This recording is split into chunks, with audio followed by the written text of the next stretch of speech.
So, ladies and gentlemen, now that we have all done with the live-action movies of Lord of the Rings, we're going to go back a bit and take on the animated adaptations. Well, I mean, it is kind of live-action, sort of, in a way, so I'm not entirely wrong. Welcome to Ralph Bakši's The Lord of the Rings from 1978, an attempt to condense the first two books into one movie.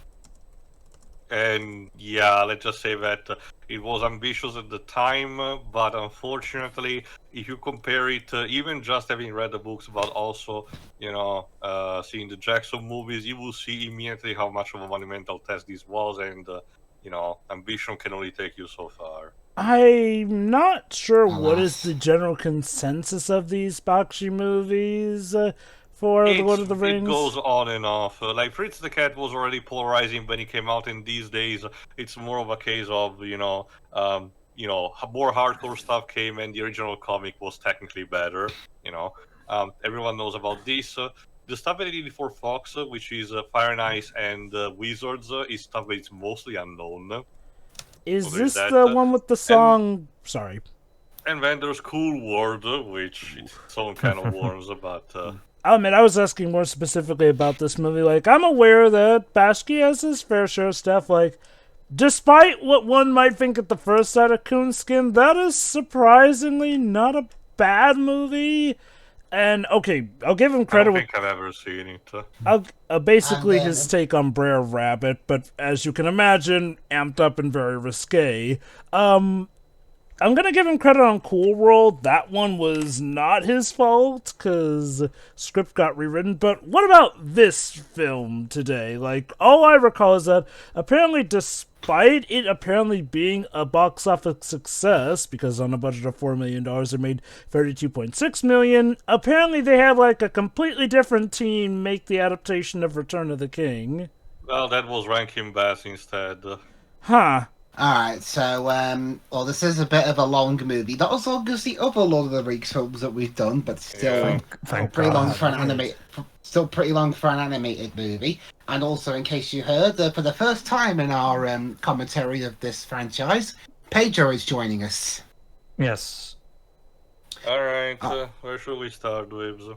We shall start just before the United Artists logo, since this was made long before New Line got their hands on, well, practically anything film-related of this series. In 3, 2, 1, click. So did the Tolkien estate played a bit fast and loose in who got the rights of the movie rights to the books. Believe it or not, at some point Disney wanted to actually get them, but they couldn't, and it's like gone. It's interesting too, because I'm seeing here that Priscilla Tolkien really liked this one. It's weird, like. Honestly. I mean, not.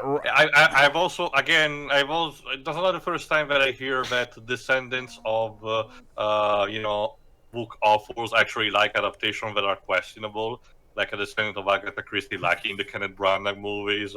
Alright. Okay. So you finish first, Jebba. The most I've gotten is that while this movie has a bit of a cult following, it seems that the Lord of the Rings fanbase mostly agree that the Jackson films are still the definitive adaptation so far. Oh, I thought you guys said this was animated.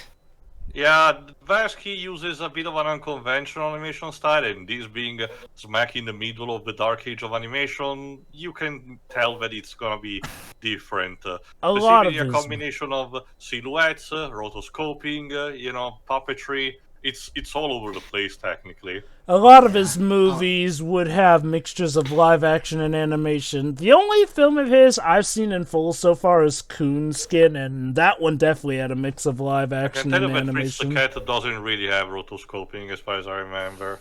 Okay, the music for this movie was done by one Leonard Rosenman, whose works I've heard before include Star Trek 4 and RoboCop 2. And I'm gonna be honest, I'm not really a huge fan of any of those scores that I've heard. The score to me, Rosenman's music always sounded like they belong in a high school brass band, not a theatrical movie. And there you go, look at that. Isildur's, cutting off Sauron's hand and then getting ambushed on the Anduin. It's basically told in less than a minute because, we need to condense this shit up. Honestly, I couldn't even see the guy clearly who was supposed to be Sauron. Well, the narration tells. But I'm talking about the visuals. Here's the interesting thing. Mostly completely casually, because I was not the one deciding, but my parents did. I got to see this movie before the Peter Jackson movies hit the theaters, believe it or not. I was around 7, roughly, years old, and my parents actually rented the Blockbuster VHS. Despite the apparent problems of this movie, apparently this movie was a minor inspiration for Peter Jackson eventually making his trilogy. Again, there's something we didn't mention in the King Kong Peter Jackson movie. He is a huge nerd of the source material taking inspiration from. And as such, it will reference almost sometimes verbatim or shot for shot sequences from previous adaptations. And it's a case also in this one. If you see a scene in this movie, a sequence of events in a specific order, or a particular type of shot that looks familiar in the Jackson movies, that's intentional because Jackson took inspiration from this and wanted to homage it, including the point in which the Two Tower adaptation ends, technically. And I guess also the bit where Gollum becomes... Sorry, where Deagle becomes Gollum. Well, Deagle was the brother. Right, yeah.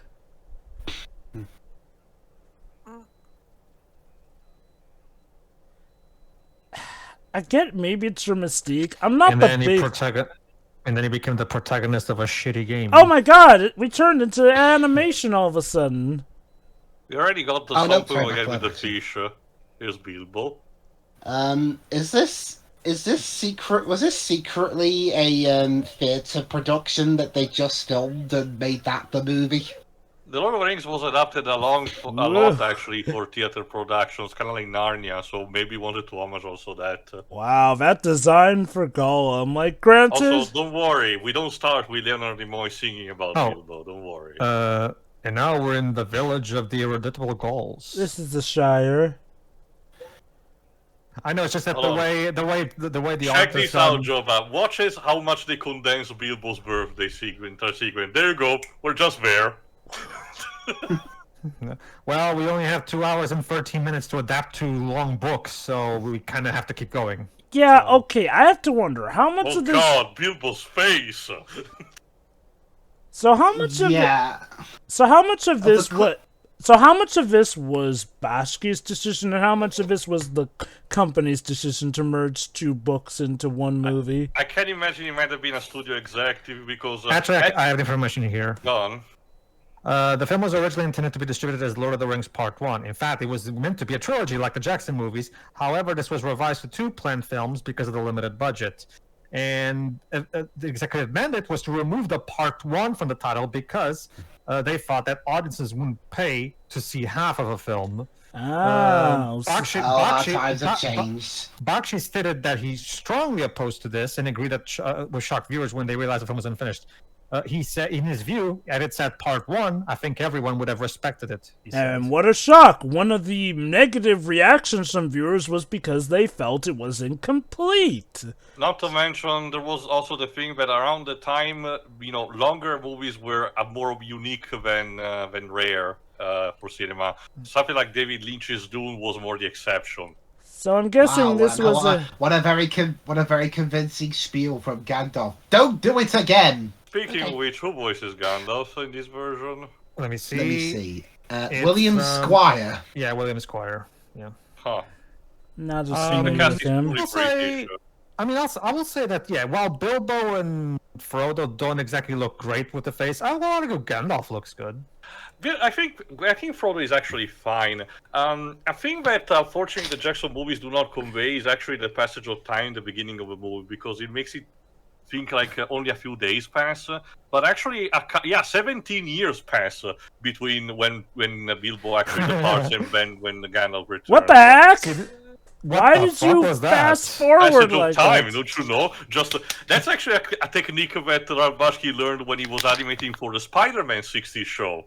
Yeah, I'm sure nothing interesting happened in 17 years. Okay. Apparently not. Okay, I'm gonna be fair to some of the character designs that To be fair, one, we are a bit spoiled by how iconic Jackson's trilogy of designs for characters are, and two, at this point in time, aside from maybe some pictures sprawled throughout the book, I don't think a lot of the characters necessarily had given designs, so maybe this was their best interpretation. The official illustrations, but to be fair, this movie actually gets inspired by that. It's more the facial expressions that take liberties, and we haven't seen the last of them. I've always heard, I've heard over the years that apparently some people argue that Frodo is better in this movie than he is in the Jackson films. He's a bit more courageous, takes a bit more action. Again, it's a bit of more of a subtlety kind of thing. Jackson wanted to portray Frodo as someone who is literally tasked with the weight of a world, and as a result feels it on his shoulders, and as a result, realistically will not, be prone to bravery act and such, but and potentially would be more tired. While to be fair, the original book version and the one that this takes is more of a adventure. Oh, Jesus, God, Gandalf, Gandalf, what the heck? I get the feeling Gandalf is possessed by the ring. Oh, Jesus! Dude's been doing some What are these shrooms. faces? I think this is a case where the HD quality actually makes you spot all the animation errors, kind of like Secret of Nim. Not for nothing, Gandalf, but I think I want you to do this. You can't have my soul! Just get I your think face Your away from soul me. is mine. guys, I get the feeling Gandalf is under the power of Sauron already. Jesus.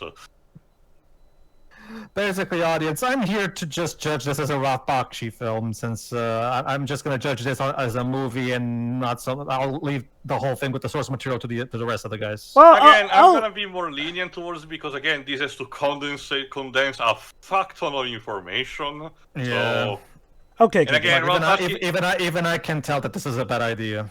again, Ralph Bakshi has a history of being screwed over by execs. Watch Fatal's review about one particular episode of Spider-Man that took inspiration from Rocket Robin Hood. But long story short, Bakshi was literally forced by his superiors to flee the Canadian country with the screenshot, all these material he was working on, and got essentially an arrest warrant on him. Out of which he got a real? pardon only recently. That being said, I can tell this is a Ralph Bakshi film because, yeah, the artistry is really good. And I can Yeah. also tell that this was a 1970s animated film because, again, like I said, the village kind of looks like the Asterix's village. And there's that typical fade to black Whoa. transitions that we saw a lot in those Oh, movies, Also, too. hold these on. backgrounds look more like Sleeping Beauty. Yeah, I was about to say, it appears that... I mean, Ah, that movie looks gorgeous, so I'm not complaining. I was about to Raven. say, it looks like we stepped into the forest of Aurora here. Unfortunately, if I recall correctly, right now we're about to have another case of bad animation. By the way, Frodo, have you ever been a fish? Oh, wait, sorry, wrong animated movie. I feel like you that's... look like one. I feel like that's one of Bakski's styles. Like, he has great art styles, but his animation sometimes doesn't always Okay, carry I know through that best. the channel Folding Ideas is like an 1 hour video talking about specifically this movie, but I haven't seen it yet. Okay, remind me to. In the book, isn't Gandalf meant to be, kind of like the Yoda to Frodo's Luke Skywalker, right? Like A he's meant mentor, to be. a mentor figure. And to be fair, yeah, it's still, first they incorporated the talking about the PT towards Gollum here, but essentially Gandalf is literally just told him, Okay. just like in the Jackson movie, what he's supposed to do. As for characterization, like, isn't he meant to be like a more warm mentor type of figure? Yes and no. Okay, let me put Like- it... Sorry, go on. Technically, yes, but even the book describes that towards the Hobbit of the Shire felt he was a bit rude sometimes. Let me put it like Okay, this. sure, Gandalf... but he wasn't a dick like this Gandalf is, was he? I can tell you that no, can't Jova, sorry. The best way to put it is that Gandalf, for the most part, is genuinely warm and caring, but it's not like he will never call out someone for their stupidity or yell at them when they need a good yelling at. Oh, sure. Tolkien created the deliberate flaws in the character of Gandalf, mostly sure. because he's supposed to not to even be the leader of his order of the study. Oh, sure. Oh, here we go. Here's some sure. fuckery. This is supposed to be Sam. Oh wow! I'm not sure. What? Yeah. the Remember how in the fuck? Lord of the movies that the Peter Jackson movies that yes, Sam could be a little bit of a bumbler sometimes, but ultimately he's a mainly competent guy that really, in my opinion, is the true hero of the story. He defeated flipping Here- Here is Shelob. pure comic relief with a gonk appearance, but looks like a fucking comic relief from My Hero Academia character. Oh, I wonder Oh, is no, don't get me started on the comic relief characters in My Hero Academia. not a Okay, you want a fan. different something to compare Danganronpa then? Okay. So let me see if I get this straight. They want to make Frodo look more capable and competent, but as a result, they also make Sam look like, well, kind of a I don't know worthless who dropped the sidekick. ball there, if it was Bakshi or one of the other executives, but someone really did not like the character of Sam, I can tell you that. Okay, it's a good thing I have the subtitles for deaf people on because he just called him Aruman. Isn't it meant to be Saruman? With an S? Yeah, that's a common problem throughout the movie. Sometimes people call him Saruman, some people call him Aruman. I think they had a problem in voice direction, general. Oh yeah, they're supposed to be Ortang, by the way. Is it like a Secret of NIMH scenario, but they didn't fix it in post? I think it was more of a case when the voice director did not have a complete, Oh, okay. And I'm yeah, guessing Saruman this the is meant- White has a red robe in this version, of course. Okay, was that how it was described in the book? Because otherwise, no, literally, why? the white. Why? White robe and everything. Why did you put him in red then, dingus? Because, Jovo, you don't know who else might be Also, watching. if you were used to Christopher Lee's more elegant and, deep, kind of, horrific kind of delivery, this one is a bit more raveny, more raspy, but it gives you a drop, but it immediately gives you away the fact that he's evil. Yeah, I think that's the problem. They're playing up way too much that Saruman's a bad guy when it was supposed to catch you off by surprise in the story. Yeah. Because usually, Wizards of the White are supposed to be like the ultimate big goods, which Saruman showed In was the other sadly not the history, case. Saruman was literally the leader of them, and they were supposed to actually lead the races of Middle-earth. Oh, here we go. We're about to get one of the moments with a reference. You know, Hold on, Jova. No, don't please, blast don't flash me! Oh, so this is the T-posing competition! Oh, so this is this movie's take on the seriously think that a Hobbit could continue the Will of Sauron Basically. scene, right? Okay. So it's I love that scene in Fellowship of Also, the Ring. what this so- version does better is to foreshadow a bit Grima Wormtongue working for Saruman. Yeah, this is. I can already tell that. I could already tell even before I started watching it this was going to happen. But yeah, it really is happening. Like this movie is going by so fast, it's impossible to absorb anything. Also, I'm sorry, and you know what? I do get it. I get that the Peter Jackson film had more capabilities than this film, but to be fair, this is animation.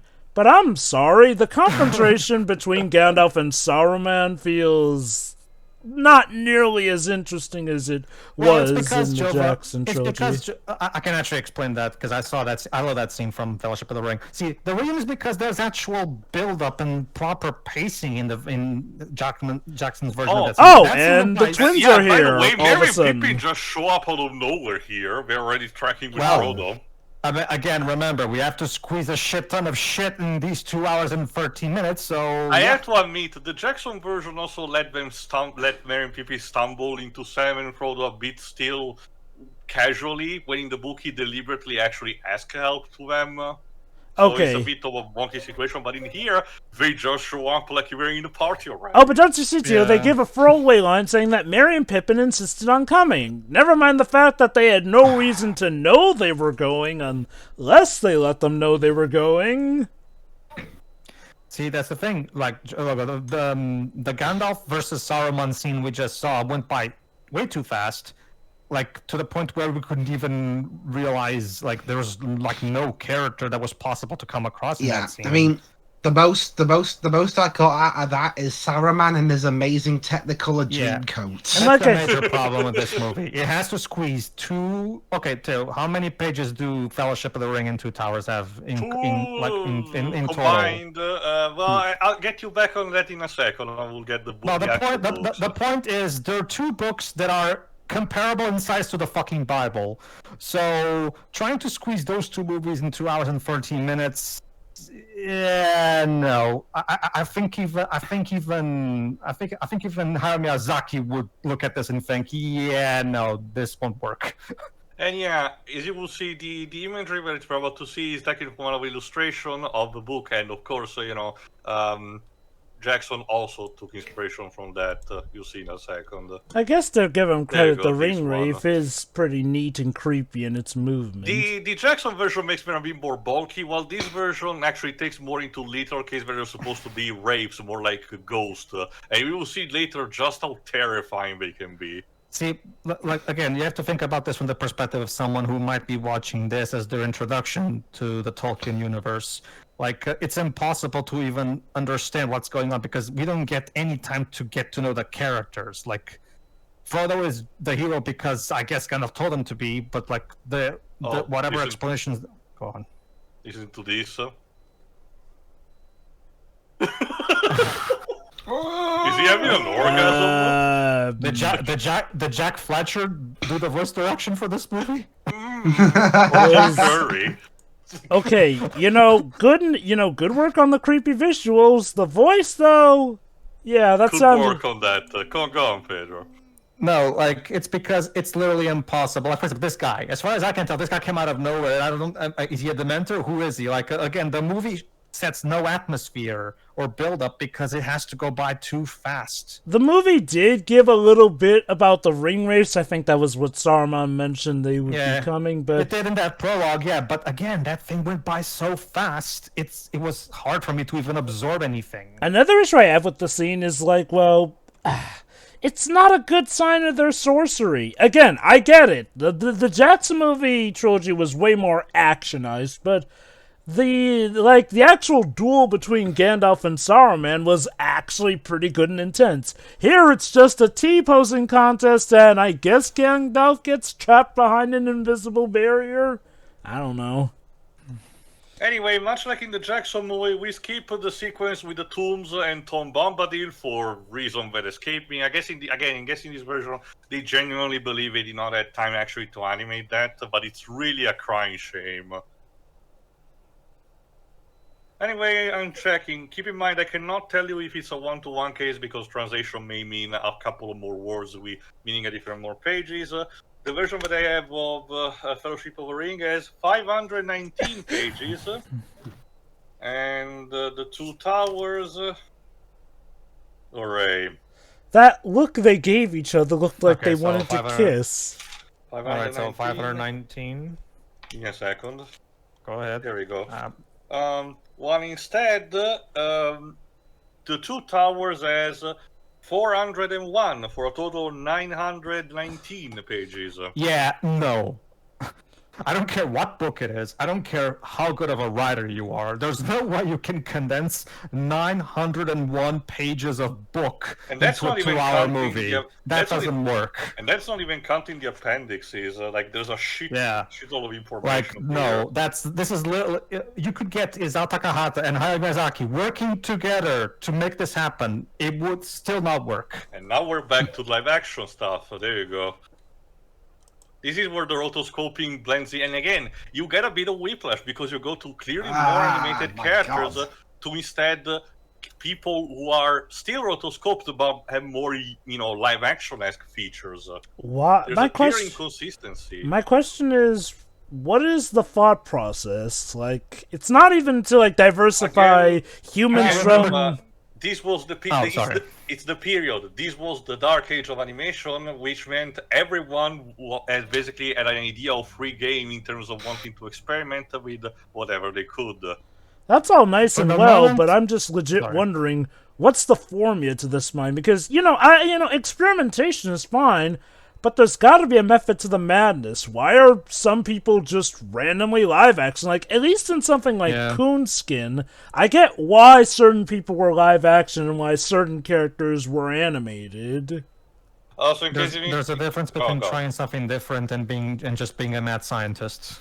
In case you need to know why the tavern owner has more screen time within the Jackson version, that's because in the book he actually had a lot more to do and say, but Jackson did not found important to actually, adapt all that. And that's one of the decisions that I actually agree, because there's not much going on in Bray between the Hobbit meeting, Aragorn and doing something else.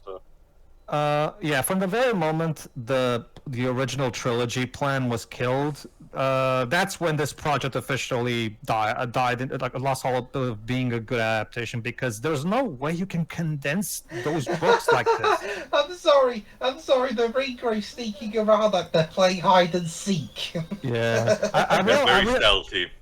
I realized that a lot of people will tell me, "Oh, never say never, Pedro." I'm sorry. This is actually one of those rare cases where I will definitely deem it an impossible task. Especially with as a budget, even for the time, it wasn't that much for something of his scope.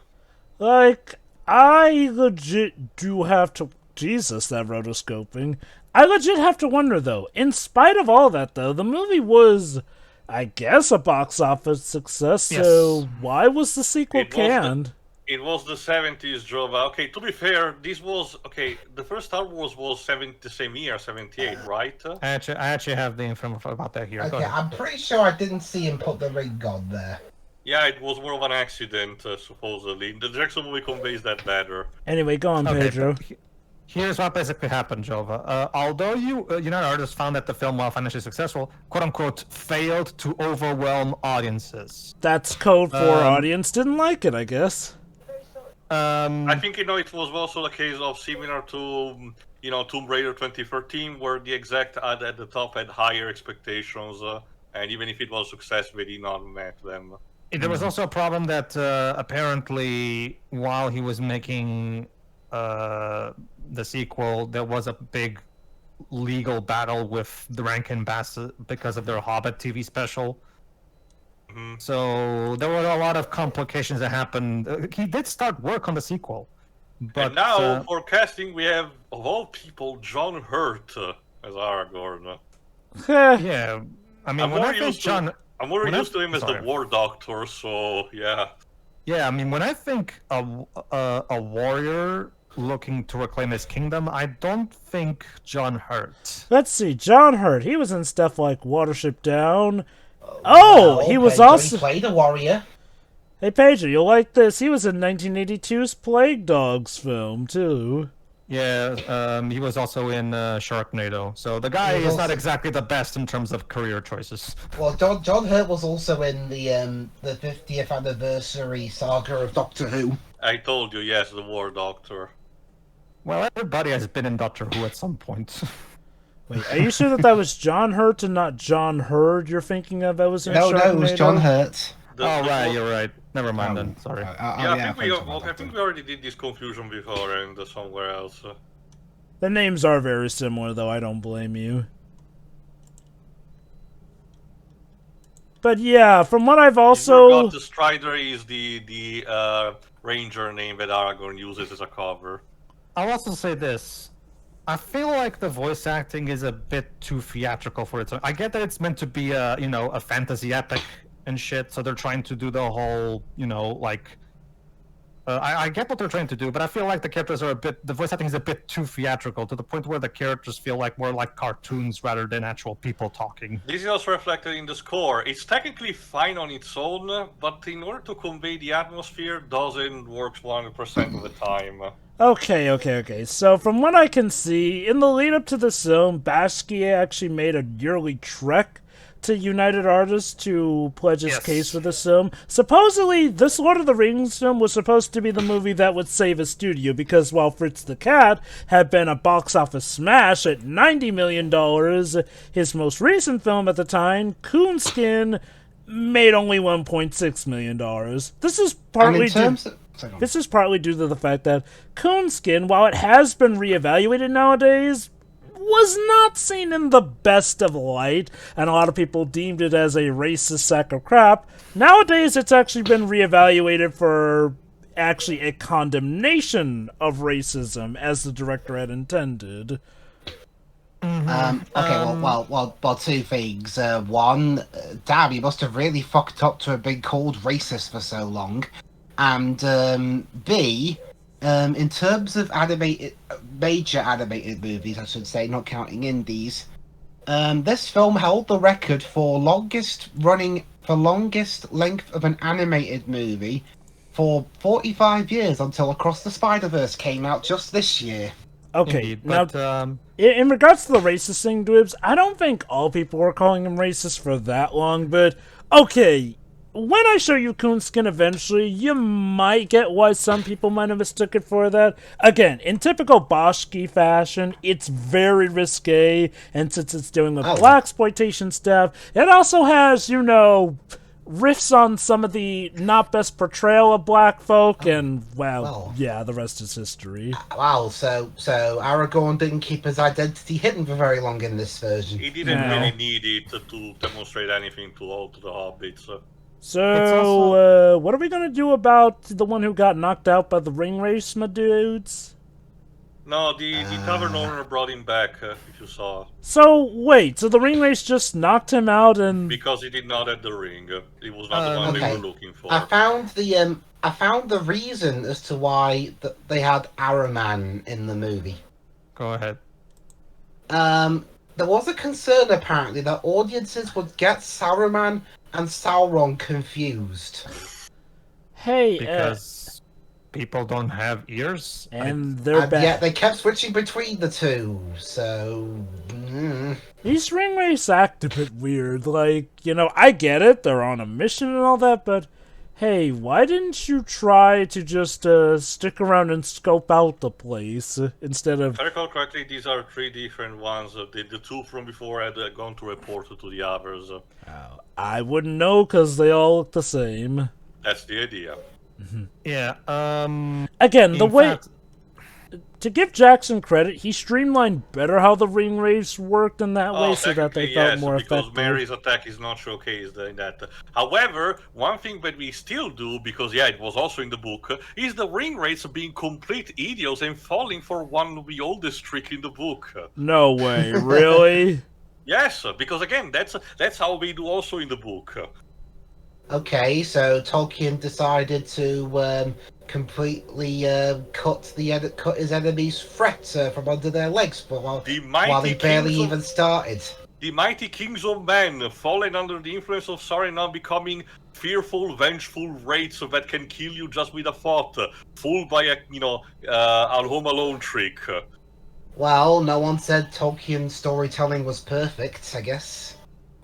As for the continuing the story of the cancelled sequel, there's also another problem, Jova. Bakshi said that he was his 2 years spent on both this movie and what he worked on the sequel were immensely stressful, and the fan reaction to this movie was very scathing to him.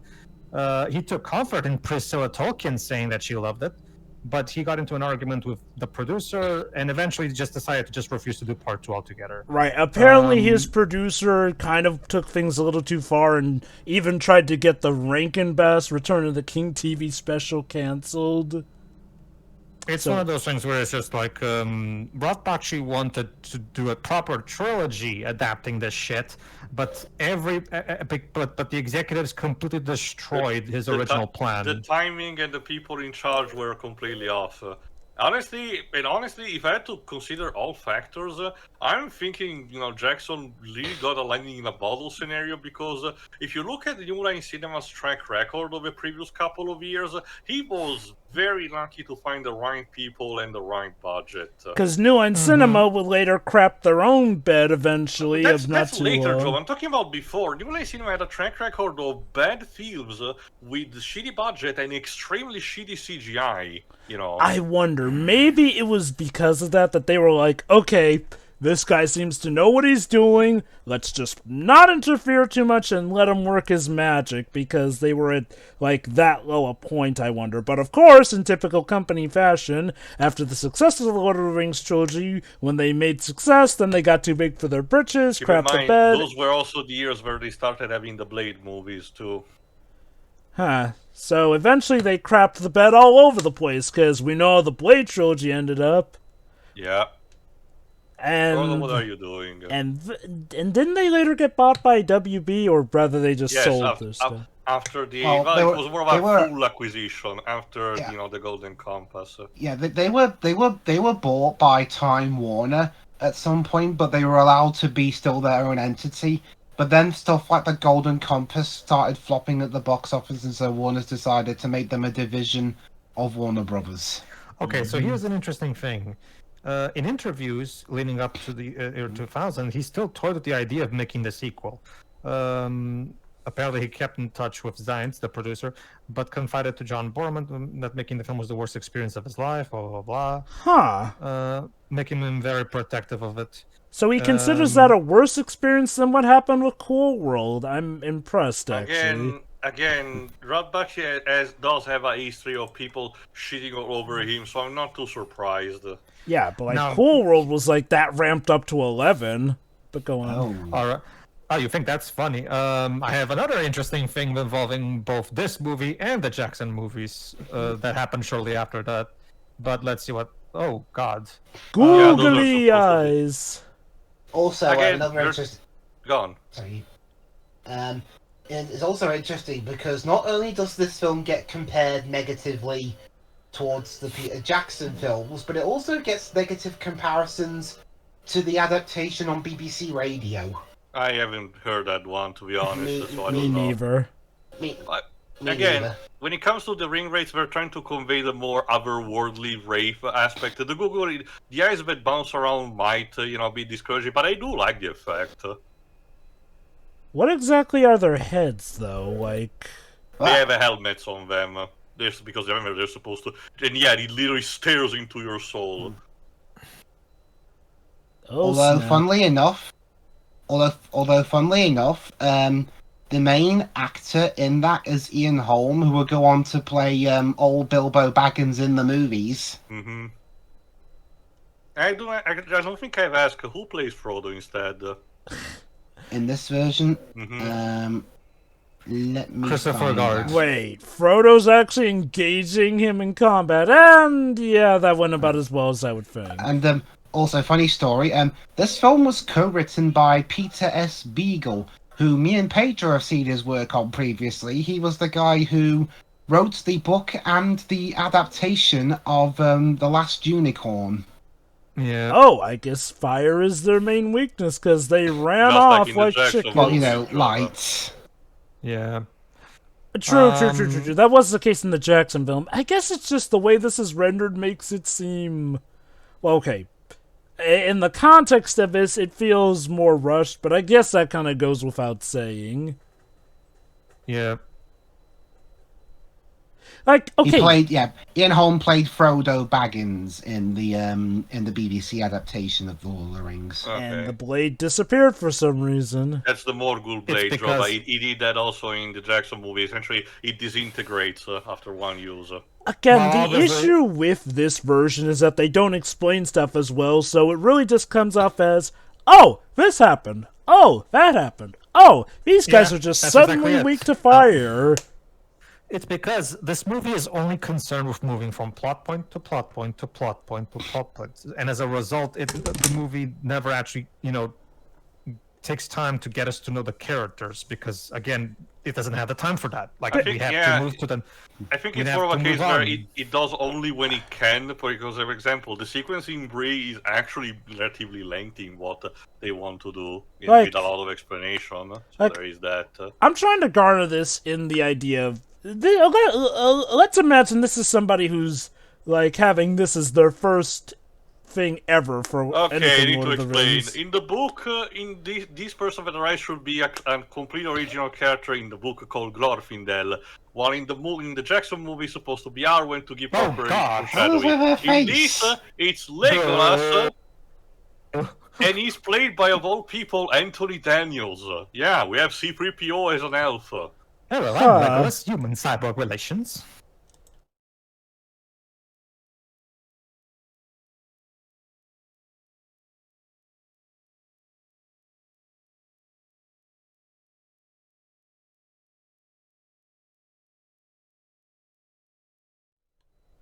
It's both in those, like, a tail question. In the book, is Legolas described as, the typical pretty young boy type character? That's more, general elf stereotyping that has been going around since, the folklore I was guess, introduced yeah. for the Celtic phase. Because yeah, they also get Orlando Bloom in the Jackson films, who of course also fills that role. So Again, general stereotyping of the elves, but it again goes all back to the Fae, the whole cult of fairies and Celtic folklore, basically. Going back to the... not only do we not get to know the characters, Joe, but we also don't have much time to properly explain their motivations. As a result, it's hard to really get behind this. Like, when Okay, guys, Frodo's a bit sick here. Why don't you just do what you've been doing the rest of this adaptation and pick up the pace? That's actually what happened in the book, and even the Jackson movie did that with Arwen, because Glorfindel just give all of them a boost. But in here, they want to still move normally until it's too late.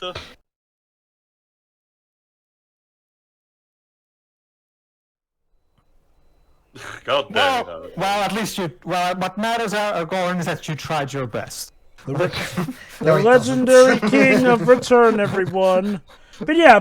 Okay, look. When I state, oh, this or that happened, and yes, I do know it has an explanation in the proper story, I'm going at this from the perspective of somebody who this is like their first Lord of the Rings ever. So from the perspective of someone like that, it might feel pretty lame that these supposedly unstoppable forces are just warded off by a guy waving a stick of fire. Or, hey, it might be confusing that the blade just disappears for no explanation in these trippy visuals and whatnot. This is like the World Ends With You anime. Like, it's trying to squeeze way too much in way too little. And why did the background change for this?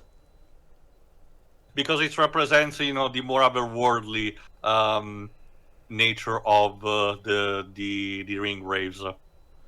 Although, why is the horse there with Frodo? Like, I get it. Frodo puts on the.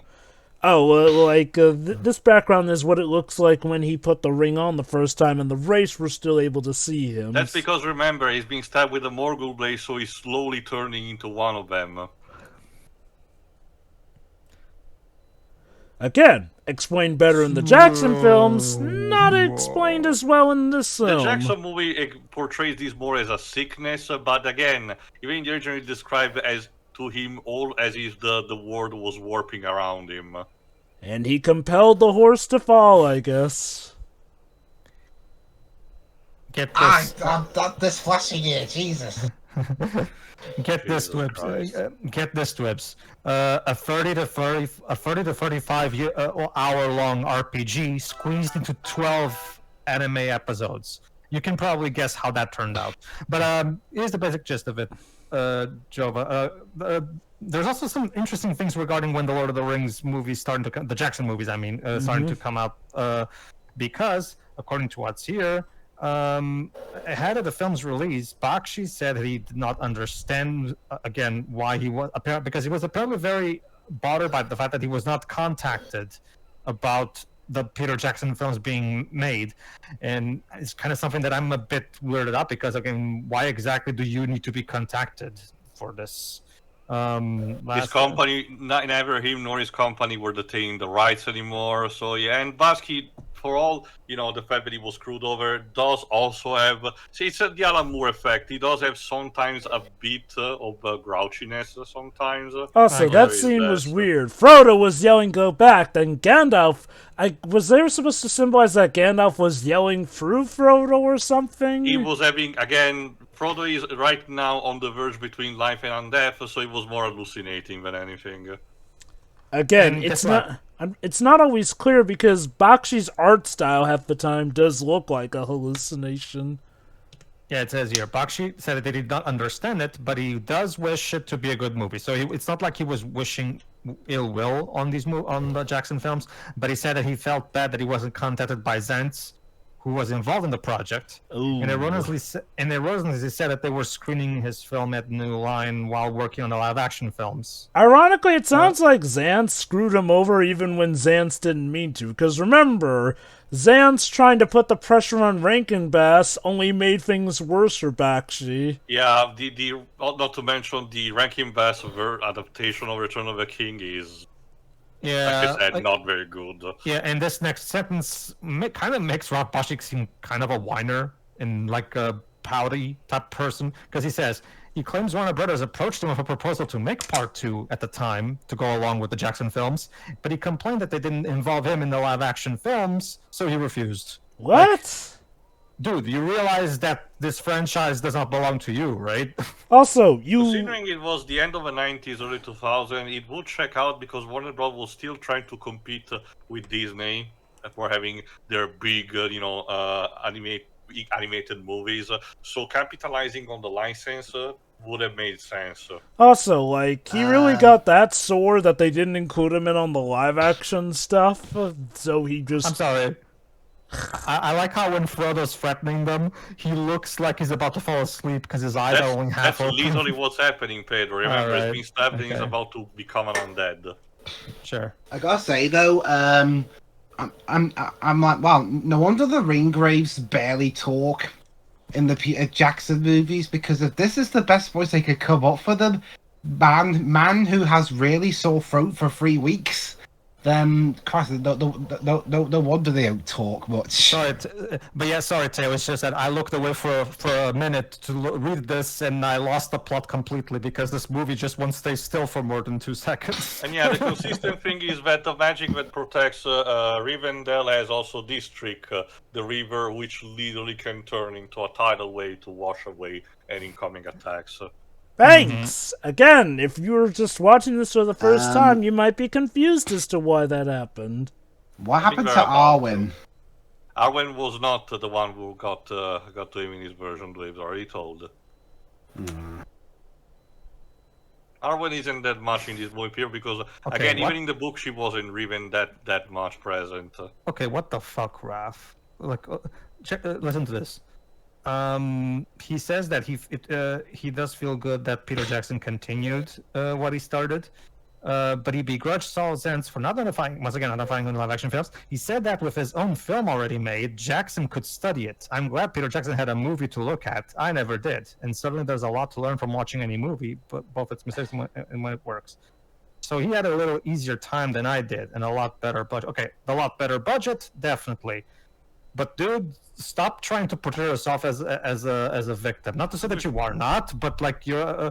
To be fair, like I said, Jackson clearly did steal homage to this movie with a lot of sequences that are almost one-to-one shots. It does feel a bit ego boosting, though, that he claims that Jackson had an easier time with the trilogy. Yeah. Like, no, from what I understand, yes, the trilogy turned out pretty great, but making them was not apparently easy for Jackson.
Yeah, something tells me Sauron won't take too kindly to Saruman trying to be the Well, that was a given in any version that the reader tends to know, and the Saruman is a bit too full of himself. Don't you guys mean Aruman? Whatever.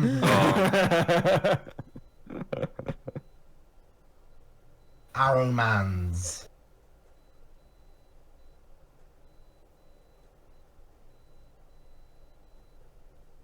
So now we're in Rivendell. Yeah, It really the people does- for the council have actually been summoned. It really does just feel like stuff happens.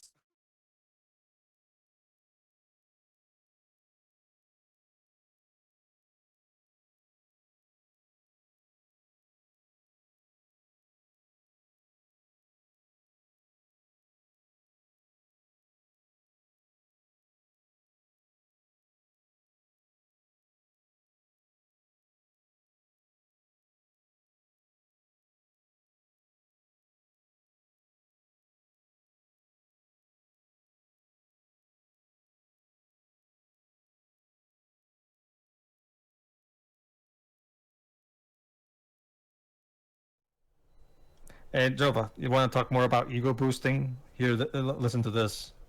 Bakshi never watched the films, as in the Jackson films, but he saw trailers, and while he praised the special effects, he said, come on, this is opinion based on the trailers, not the movies themselves.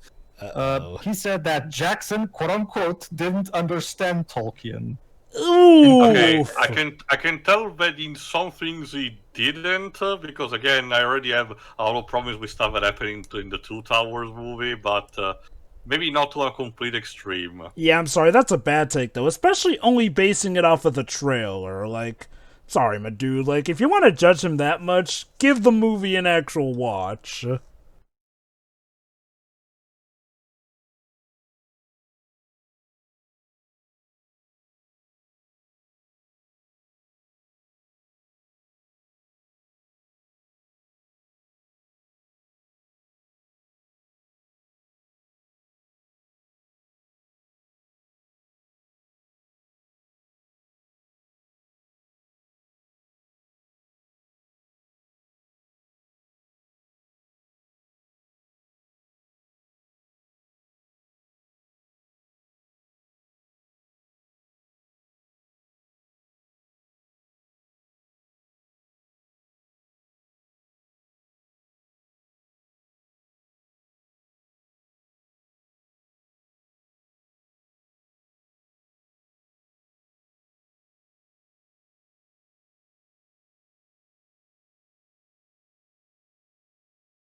Also, Boromir for some reason has a fake Viking hat in this version. No idea why.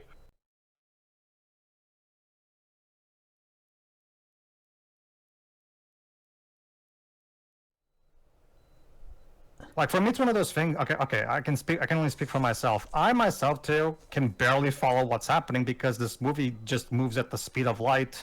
Oh. I can't absorb anything. Oh, by the way, yeah, just got backstory. Aragorn's the descendant of the guy who cut off Sauron's ring.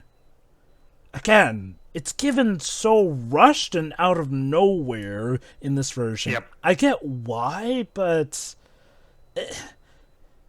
You know, okay, I have to wonder, Tio.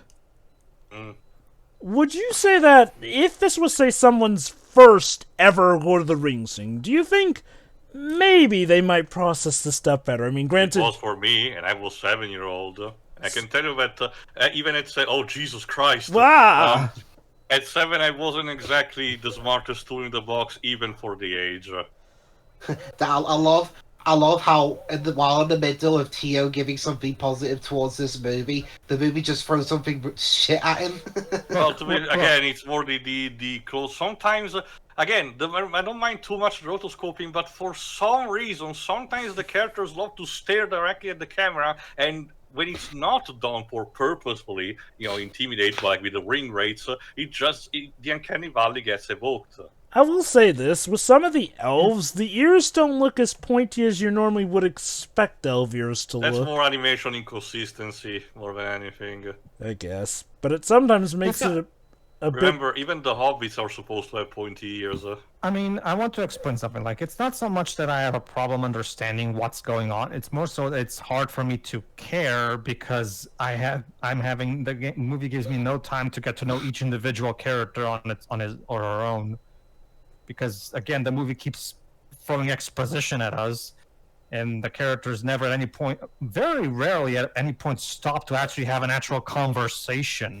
I noticed that in this version, they don't have Bilbo age up after giving the ring to Frodo, oddly. No, because that's only something that happens at the end. Jackson wanted to be more foreshadowing, but the biggest difference is that Bilbo does participate at the Council of Elrond, and also initially, wants himself to actually still have the ring as a responsibility. But as Gandalf says, he's too gone at this point to actually carrying. Oh, there's. Because Sam has shown such bravery throughout this movie. Of course. Okay, I'll admit, Sam does have a different teeth, but other than that, again, he looks very similar to Bilbo. The clothing is different, too. I mean, again, for all we know, they could have changed clothes, but oh god, so what? now we've got the No, again, Joe, I have no idea what they did to Sam. Again, you can definitely tell someone in the development team, either Bakshi himself or someone else, really either did not understood or did not like the character. Like God, so it almost makes me it's wonder. Like the Davis treatment in Digimon. Like God, it almost makes me wonder if Samwise was made as good as he was in the Jackson trilogy as a response to this. Cause I can tell you more. Okay, it's a weird comparison, Jova, but again, it's literally a case of interpreting a character to an extreme and just normalize him and moving on from there. I agree. Like, I mean, and you know what? Maybe Bakshi thought, oh, this is actually giving Sam more character. Like, maybe he thought Sam was too generic in the book, but again, if you want to make changes, they gotta be changes that I get the idea. Make sense. The development team thought, Sam is more like just a butler figure more than anything. He doesn't have too much of a relevance, or anything. And maybe only at the end is important or anything. But instead, Jackson wanted to, properly put focus on the friendship that Frodo and Sam have. So now we have it. The fellowship is just forged like that and just told which characters are there instead of showing like what happened in the Jackson movies. Ooh. Unfortunately, it's not even explained in either versions why there are only 9, and the idea is that they're supposed to be representative of the 3 species, elves, men, dwarves, etc., and the halfling. But the reason why there are 9 is that symbolically they're there to contrast the 9 ring wraiths. That's why the number was important, why no one else actually joined, because you think, let's go in a bit more as a contingency. And they changed the Hobbits to now be live action. Why?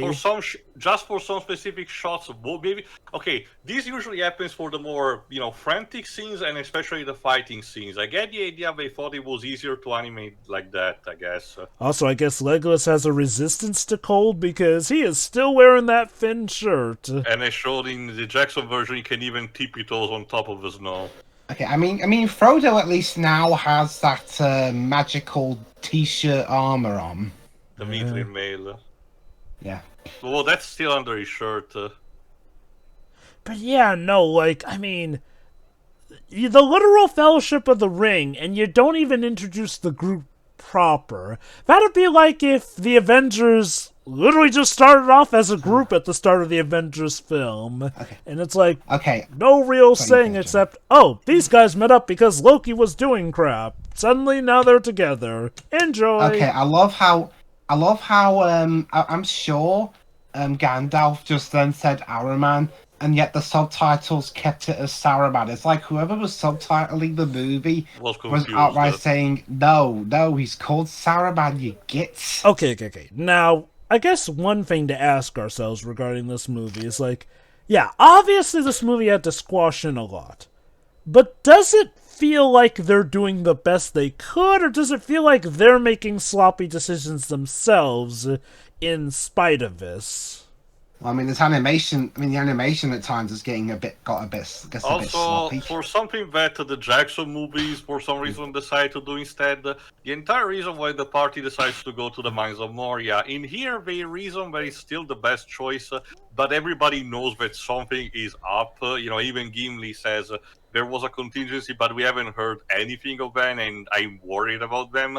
Well, in the Jackson movie, he stoically believes that they actually succeeded, and only when he enters, he actually, falls into despair, which is weird. And yeah, we're immediately at the door of Ithildin. Like, I think, there really is a serious problem with the rushing. Like, it's not just that it rushes from plot point to plot point, but it doesn't even feel like you get to soak in what should be, like, awesome moments or set pieces of the story.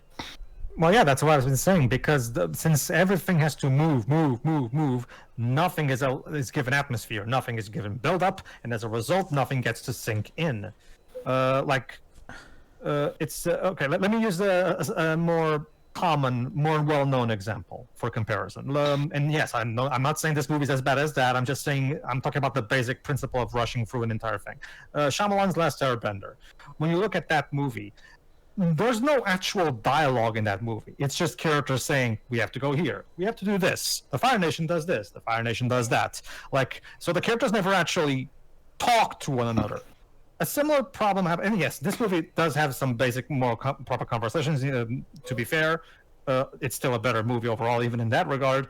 But yeah, it does carry the same basic problem where the characters are constantly explaining what's happening, and as a result, they never, properly talk to each other as actual characters. I wouldn't be surprised if this movie garnered a cult following in the wake of the Jackson trilogy, because by that point, people would have a better idea of what the story of this movie is because of the better adaptation. I can tell you that from what I was told by my parents, even at least in my country in the 90s, this was relatively famous.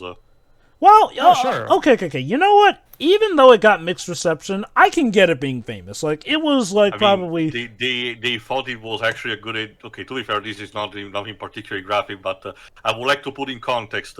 My parents were the kind of type that did not show me the first Star Wars because there's the scene where Obi-Wan cuts someone's arms off. That's the standard, okay? But they let you see this? Yeah. I don't know what to tell you. Wow, that's... Okay, this is in the extended version of the first movie.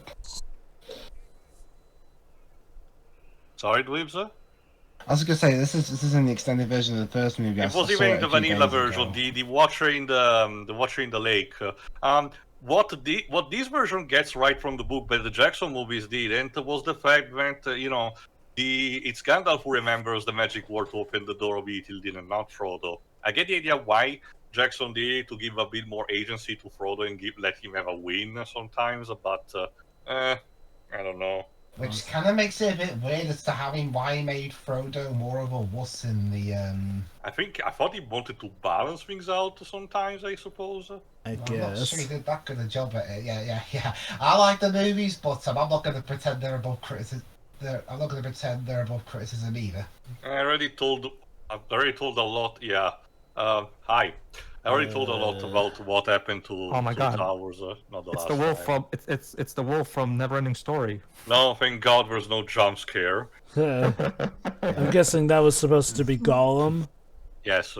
Which actually begs the question. Gollum mentioned that. The thing is, at least in the Jackson movies, Gollum was a distance off. Here, he's legit right next to them. Why the hell didn't he just steal the ring off of Frodo in his sleep? I guess he clicked I feel lucky on Google. I don't know.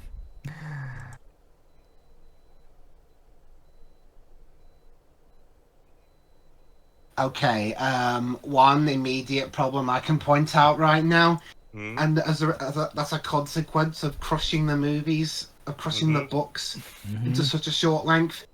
The Fellowship. If your name is not Gandalf, Frodo, or to a lesser extent Sam, Also, you barely do anything or barely exhibit any character traits of your own. I love how for a full 5 seconds there, Gandalf turned into a live action person. Yeah. Legolas has some stuff to do, and Boromir a bit, but Gimli is the one that gets fucked the most by this version. Oh no! What could they have done to get? Well, let me guess. No, as in not enough screen time. Okay. You know, it's of course there's not enough screen time. There's not enough time for anything in this movie.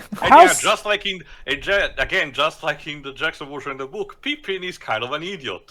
At least in the Jackson version, the accident that he caused felt a bit more natural. I mean, him just wanted to toss up a fucking rock. I get why Gandalf goes apeshit for this. It's a similar problem.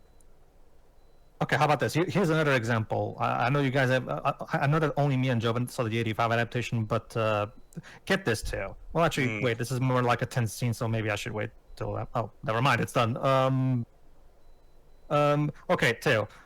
Remember, like for example, even though it's very beloved, I have some issues, a lot of issues with the 1985 movie adaptation of Anne of Green Gables. Okay, remember Teo in episode 4 where Morel and Anne have that big trip, in the carriage where they talk things over and shit. It's a very important moment for the two of them. Yeah. That entire chapter of the book is skipped entirely in the 85 adaptation. Again, a consequence of having to condense the entire movie into just 3 hours, basically. So the entire book in just 3 hours. I get it. That's the big problem when these adaptations try to condense things in lengths that are literally impossible to achieve. The Stephen King miniseries got it right. The idea of dividing stuff in 2 or 3 parters, I mean, or sometimes a bit more. But I get the idea it was just a mistiming on Bakshi's part. I mean, I'll admit, part of me does hate to rag on this film as much because there are points where I can legit see it as an honest effort to be the, if I recall correctly, at the time, the first theatrical debut of Lord of the Rings. A famous book series that was, if I recall correctly, the Harry Potter of its time. Gimli's reaction to Balin's death is more subdued, rather than screaming his lungs out. So to give him credit, yes, I know, the first time can often be the toughest. And yes, I get it. The studio was the one that forced them to. Yet, I feel like what they could have done as a compromise is maybe stretch out, build out some scenes better, and maybe have to take a few cuts to other scenes. I know, it wouldn't be pretty, but at least let scenes flow out longer rather than just trying to pack in everything that they could with these tiny little bits or whatnot that make things feel kind of lame in comparison. Terry, I want to comment on what you just said about him. Yeah, he's not screaming his lungs out like he is in the Jackson films. How is it in the book? How does it described? It's not, again, you can definitely tell, Tolkien describes it a bit more of his sorrow, but it doesn't, divulge too much, especially because of what's about to happen. Unfortunately, in the book, the fight against the goblin that's about to happen happens almost immediately, so unfortunately, Gimli doesn't have the time to grieve too much. Well, hey, at least we didn't get a Dumbledore spoke calmly sequence. Might as well ask, Teo. Do you think? Again, that's what I usually ask when it comes to book adaptations. Do you think the World Masterpiece Theater treatment to the Lord of the Rings would have been a good idea? What do you think? Okay, based on my experience, I could tell no for a simple reason. The World Masterpiece Theater is more focused on character-based about not even when it comes to adventurous kind of stuff, more methodical, and more relaxed. While even in the books, The Lord of the Rings is a mythology series that talks more about, greater scope of things, and that includes a lot of action. So I don't think it would have fitted their style of what they could have done. If you talk about Takahata and Miyazaki, yes, but there were other directors. Let me just check real quick. Well, not necessarily directors, but more in terms of a series they could do. Not necessarily people involved, or because it's an anime adaptation more than anything. Just the idea of genre that they would tackle. Okay, to give the rotoscoping one credit, one beneficial thing I see that it does do is that it allows them to render live action actors. Hold on, let me. Slow-mo, yes. Yeah. Good lord, Frodo gets hit a lot in this, but thankfully again, he has in his this version, armor. It's not a troll that actually hits. It's not the cave troll that hits Frodo. It's just a random goblin. Anyway, though, to give the rotoscoping credit for that last bit, it did make it so that the animated characters interacted well enough with the live-action characters by both bringing them to a similar plane of existence using the rotoscoping. Mm-hmm. Although, it's weird. Do they legit sometimes get live-action actors? Because sometimes... Yeah, they're okay. I don't know if they're actually still the voice actor. I don't think so, because I think John Hurt had a different constitution, for example. But yeah, there you go. But it's more. But they are technically basing on the same people for the animated version. It's just how much they decide to animate them. I'll give them credit. A lot of the times the live-action actors manage to look like their animated characters spot on for the most part. Okay. I just okay. Also, I should- this unfortunate to say it, the Balrog's design in this version is there. No. It looks more like of a statue. I don't mind too much the more horse-esque head and the wings. The problem to me are the proportion. The Balrog, the thing that Jackson got right, the Balrog is supposed to be a gigantic tower of a demon that's supposed to scare the shit out of you. This looks like some guy in a costume. Yeah, this looks like your angry neighbor in a fursuit. God, now that's a sight for me to imagine. Wait, why are you telling us to fly? We don't have wings. Again, just like in the book, also Gandalf wants to. The problem is that even in the Jackson version, we managed to do is to give the idea why tackling the Balrog is a bad idea and why Gandalf wants to stay behind to make sure he doesn't pursue the Fellowship. Well, how this goes, actually. Let's see. Actually, I could literally just fly right over Yeah, you, in this version, apparently. we remember the Balrog can fly, by the way. Yeah. You're forgetting one thing. I can fly. But so- he chooses to land in front of him still for some reason. Not as powerful, Okay. no. Nah, no. True, Gandalf even cowers back a bit. Like, compare Yeah, this... well, remember, he again, as he himself tells, he's not even sure he can do it, and that's the reason why he does this. It's a trick that he pulls on the Balrog to make him fall. Only in the Two Towers we know that he genuinely gave a try and beat him, but that was like, the kind of approach of, I'm under level in Dark Souls, so I will put just all of my own to still beat this boss. It's possible, but I have to work on it. Yeah, in spite of the weak-ass magic effect afterwards, Ian McKellen did this bit better.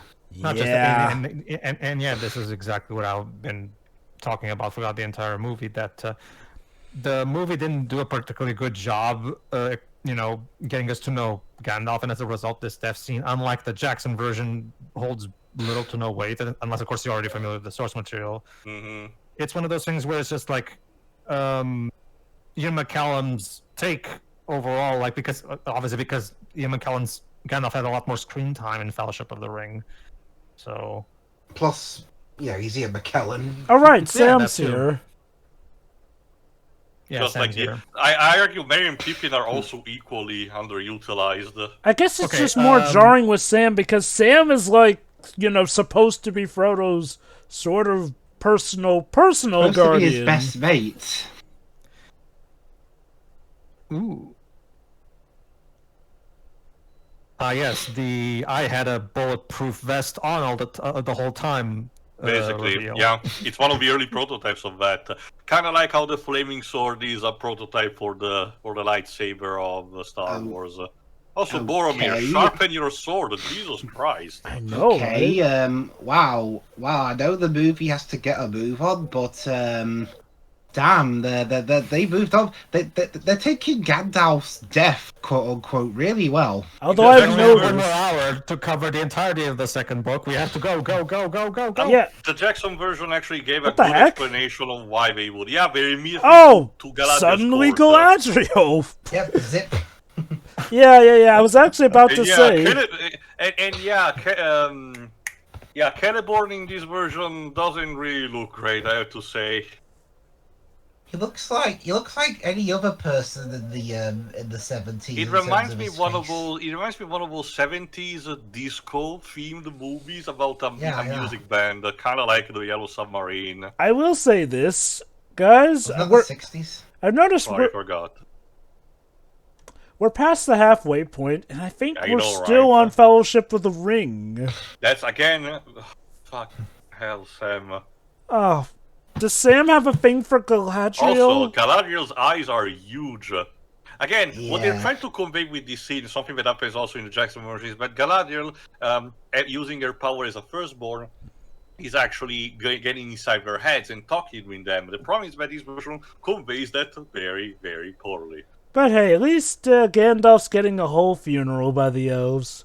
Yeah, using their elvish name, Mithrandir.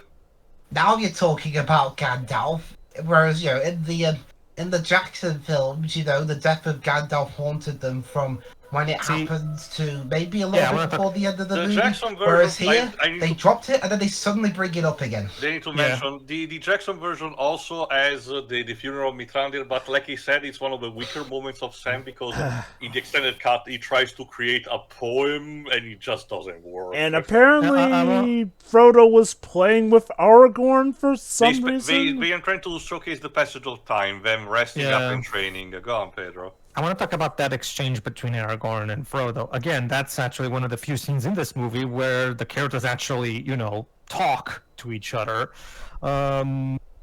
It's just a shame that there couldn't be more of it. Because again, we have no time for character development in this movie. And one thing that the Jackson movie did not do also, the fact that Sam also participates in seeing the vision of the Shire in the Mirror of Galadriel. I don't know why Jackson decided that only Frodo should do it, because it's kind of important, and not to mention it counts as foreshadowing for the events, the post-game events of Return of the King. This is the Mirror of Galadriel. Yes, I named it after myself. To be fair, she's a firstborn, she can back up her words. True. Like her eyes, though, Jesus, I get what you're trying to do. Yeah, those eyes are terrifying. It's more like the dissonance in art style in general, because again, on one you get this character who's very more detailed, and then you get Sam, which looks like again the gonk.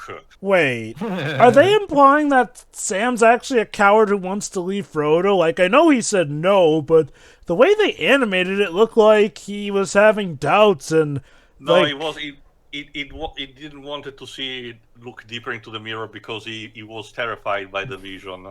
And like again, this version also foreshadows better the events of a post game, because even if he doesn't see, what Frodo says is actually what happens. Like he said, Saruman, after being disgraced from Orthanc, tries to take over the Shire and only fails because Frodo and the others return and stage a rebellion. I forgot. What did they do? Did they arrest him, kill him, or? No, they confront him and Grima backstabs him. Oh, so he dies by backstabbing even in the book. Yes, so Jackson got that right, just that he put it in the wrong place. Mm-hmm. I guess he didn't want to complain about something. Yes, about the okay. If you're going to change the name of Saruman for stupid reasons, at least have the decency of being consistent with it. Unfortunately, they weren't. Why even? That's okay. Aside from changes that can be explained by they had to rush. The chart says no, literally, that was their excuse. For reals, even back. Yeah, as dweebs or Pedro, I forgot who says. Oh Jesus! Don't eat me. It was because they believed the focus group test would have told them that people would have confused the name Saruman and Sauron. So they literally pulled. Well, the chart says. Book nerds are a thing as old as time. I have to wonder what focus test groups they were going for. Time and time again, I'm being shown bad adaptations and thus given the excuse of, well, sometimes things do not get properly translatable in format, and all the time I get the idea that instead there are just executives who either don't give a shit, or don't actually allow creators to actually properly express themselves 100% of the time. And I want to make it clear. Executives are usually supposed to help make a project better. And to be fair, there are some cases where sometimes executive meddling has done its job, help maintain or better the quality. Here's an example. in the original Star Wars movie, Han Solo was originally going to be a fish-type alien. Can you imagine how awkward that would have been by the time we got to Empire?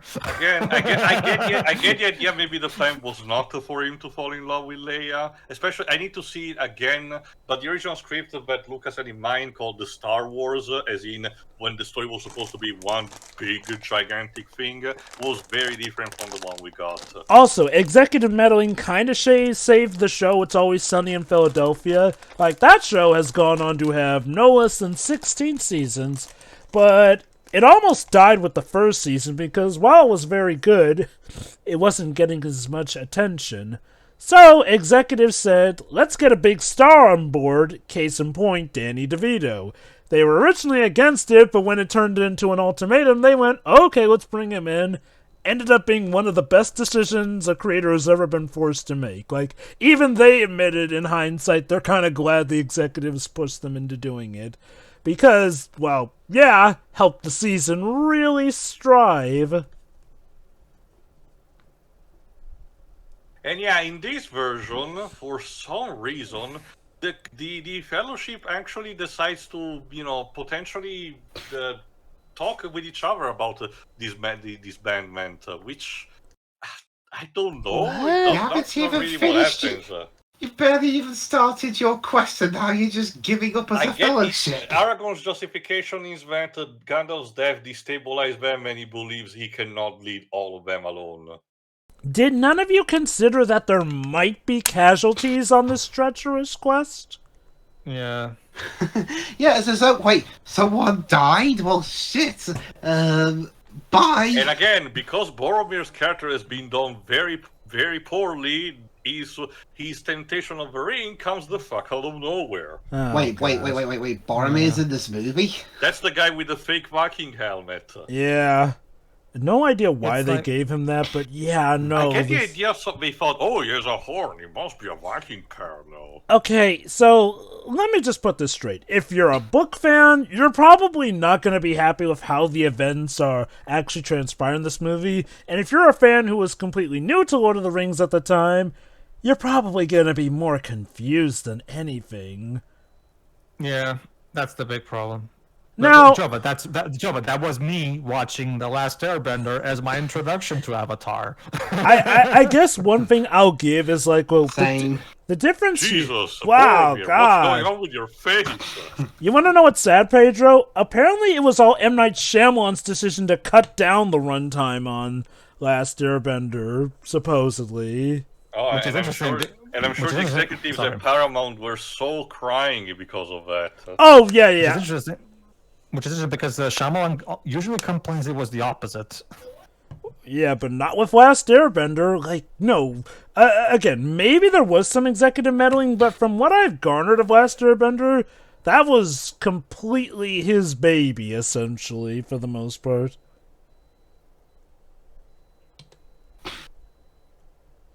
No, I barely know you. Yeah, basically. It's It's like Thanos in Endgame. I don't even know who you are. But after all the fun times we had during that montage. Okay, Teo. To a follow-up question. Okay, forget the world master, the overall method that the world master. Okay, let's think about just the overall structure and method. Do you think maybe adapting the 3 books into a 50-episode animated series would have been a better way to do this? I probably will not still be able to adapt everything, but definitely a much better job, yes. Okay, I'm sorry. Here it feels sloppy. Yeah, I know we've said that before, but it feels especially sloppy here. Like, okay, in the Jackson version, yes, a madness comes over him which he gets out of, but at least in the Jackson film, it felt legit like it was pure regret that burst him out of it. Here, it just feels like, oh, I'm crazy. Oh, now I'm suddenly not crazy. Come back, Frodo. And yeah, here's the thing that the Jackson movies did not have. Because the Uruk-hai ambush them, immediately after Boromir's tantrum, we do not get this scene, which is what compels Sam to actually go after Frodo. Mm-hmm. Because I feel like one thing that we could have done to include all of that stuff, including all those, I don't know, all the extra bits, would be like each individual book would get a 50-episode series. That way we can include Okay, everything 50, without 50 episode compromises. series per book, yes. I thought you were meaning for all 3 books combined. Sure, that is true. I probably should have explained myself better. Like, if we have 50 episodes per book, that would allow to include pretty much everything without compromises. I think the standard 26 episodes per season would have truly been fine on that front if it's just Okay. one set per book. I mean, because you keep saying there's a lot of extra material that... True, but I think it can be condensed. Okay. Like, again, if the usual, just by doing simple math, the usual episodes are between 20 and 30 minutes each, Yes. For a 25-minute series, for 25 episode series, yes, it can work out. So You also notice another thing, Frodo has been using the ring more casually here. That's because, like I said, Jackson wanted to portray the idea of the ring, using the ring being a bad idea, and to not make Frodo more overpowered, by having the whole thing about if you put it, Sauron is gonna see you. While in the book, and the thing that this version gets right, it's not really a thing until way later on. So in this version, Frodo and Sam literally just faff off from the rest of the group as opposed to them having to escape due to the attack. It's basically. Let's break off from the group! That's a good idea! Bye, guys! Because again, Frodo Boromir's betrayal, quote-unquote, temptation at the very least, is what tips Frodo, but because Boromir comes back to the camp and tells the other, I'm sorry for what I did, this prompts everyone else to scatter in order to search Frodo, and that's when they get attacked. And it's technically how the book ends, the Fellowship of the Ring book ends. When we reprise from the Two Towers, we see Aragorn, Legolas, and Gimli going, to the aftermath of the Uruk-hai tribe, like in this, and discovering Boromir's body. We literally just... So the fight kind of happens off screen in the books. Oh, so we legit just cut into them running into an orc camp, so yeah. Good to see That's because, again, even in the original book, it was more of a casual kind of troop of orcs that were actually passing by, Uruk-hai, while in the Jackson movie they wanted to, more integrate it a bit more, give it a bit more purpose, being Lurtz's scouting team. Don't tell me. This is the attack that... Oh, and this is how Boromir dies, because they stumbled onto a camp. So, in this case, though, that kind of makes his death more directly the Hobbits' fault. Yeah, To be fair, that's kind of also what happens in the Jackson movies. He immediately goes to actually intervene to defend them. No, Boromir, no. I guess at least in the Jackson film, it felt more like about a circumstance where, they ran away, well, like, Frodo ran away, but right soon after came the attack, so it didn't feel so much like it was Frodo's fault. Like, in this case, the dude was off looking for Frodo, who just decided to split off from the rest of the group instead of try and go back and explain things, and... Well, purple blood now. Because orcs. I'm pretty sure they had red blood earlier, or maybe that was the goblins. Sometimes it's also the lighting. Poor Boromir, we hardly knew him. Well, he's... Yeah, that's the thing that also the Jackson movies got right. The idea that even despite being full of arrows, Boromir at least tried to put a decent last stand. Really, we hardly do him. I mean, I know. It's compressed adaptation versus more fleshed out one with guy being played by Sean Bean, but still. Speaking Look, of... it's not even so much compressed. It's more like this is just a skeleton. This is a skeleton form of the story with no meat in its bones. I cannot even call it the abridged series because, it's not really that much abridged. Like, speaking of compressed and adaptation stuff, again, I've noticed montage stuff that seems to suggest that Legolas and Gimli are already striking it off as good friends. Like, now granted, I know the Jackson film Their rivalry was a bit more played off in the Jackson movies, yes. Yeah, like, so to be fair, that was more of a Jackson thing, but all the same still, like, I think the issue is that it feels like most of the development happens in montage, which is not really good storytelling for what this group's dynamics overall across the board are. And yeah, starting with this, get the counter right, because now we have 40 minutes to sum up the two towers from now on. Oh, this is gonna suck. Which, as a result, as you can imagine, the book gets get adapted only in half. So basically, we're going to have to do what Xenogears did, and we're going to have to put the pedal to the metal. That's the thing, Pedro. We don't even get scenes of characters just summing up stuff that happened. Oh, really? Yeah, Well, I mean, like you said, we only don't get even half of we the don't even get adaptation of- Frodo sitting on a seat in a theater. Yeah, we don't get a lot of scenes that are basically on the second half, and as a result, the movie just stops, as you will see. And again, Jackson wanted to deliberately homage that by stopping around the same point at the end of the Two Towers, but because of that, he had to make a lot of shit up, and for some reason repurpose a lot of other stuff for the Return of the King movie, which really made no fucking sense. So now we have the iconic trio of Aragorn, Legolas, and Gimli. Running and running and running in slow motion. I want to imagine Anthony Daniels was also the mocap actor for Legolas, just to see him running on his tiptoes. They literally animated Aragorn tripping and falling. I Why? do wonder if it was legitimately flop, and we're like, yeah, it would be fun if we animate that.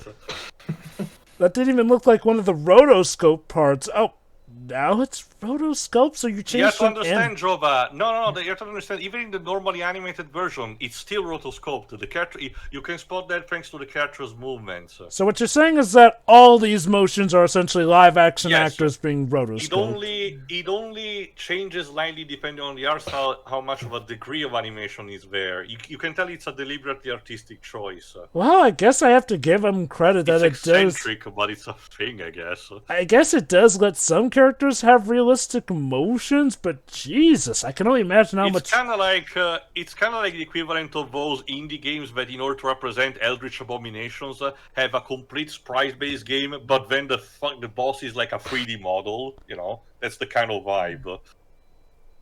I'm guessing for that reason, that is why some of the action scenes can't be as complex as you would hope, because And that's also why, again, the movie dives into the uncanny valley constantly. It reminds me a bit. One thing, it kind of reminds me of the behind-the-scenes stuff for Disney's Cinderella, where there was some rotoscoping that was used in that movie, and the Disney's animators didn't like using the live-action footage at all. They would rather just do entirely animation with no live action whatsoever, like they've done up until that point. So Didn't you tell me that Walt's favorite sequence was Cinderella's dress showing up? the turning of the rags into the pretty dress, yes.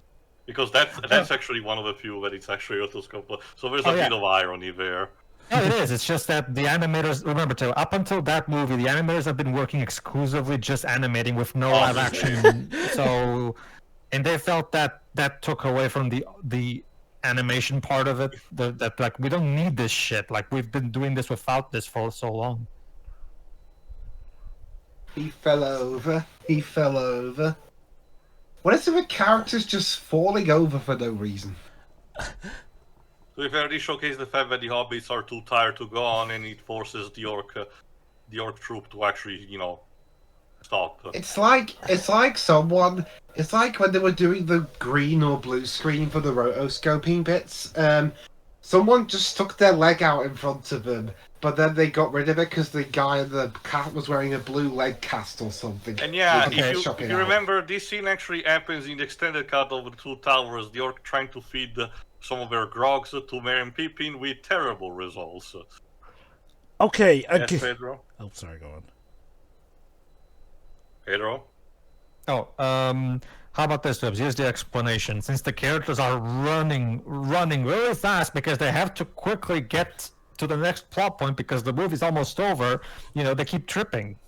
There you go. There's your explanation. Just like the movie. Seriously though, the Aragorn tripping scene just sends me because they're trying to make an epic slow-mo motion bout of a guy literally tripping and falling. Like, why not cut out that part? That's something Monsters Inc. did in its outtakes as a joke. Yeah. I know this came out after this, but but I don't know, making something that's usually very comedic and turning it into what's meant to be a serious moment, but it still feels comedic. Wait, Aragorn, where are you going?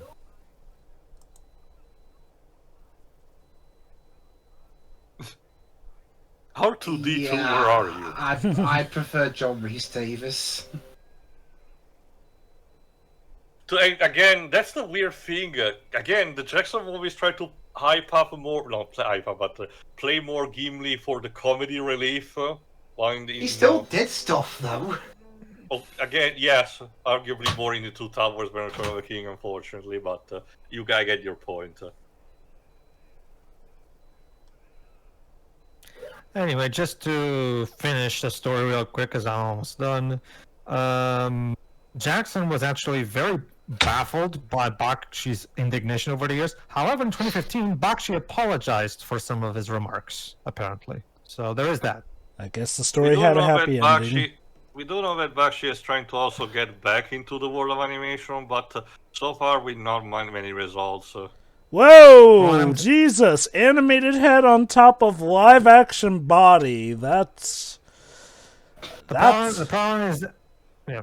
Sorry, go on. The problem is that his style of rotoscoping is like something is now regarded as an outdated method that is no longer necessary. Mm-hmm. So I feel like it's one of those cases where he's a relic of an older time, and it's just one of those cases where it's just like the ship has sailed at this point. I can also imagine maybe also because of the budget, because I remember distinctly the movie Fire and Ice, which is one of the two that he did for Fox, which means now they are Disney property. That has a better use of this technique. Like, I do think there is still a place in the world for rotoscoping. Like, I'll admit, even in present day, some of this technology does actually look interesting. That being said, it needs to be used very well, since I imagine, perhaps... Oh, sorry.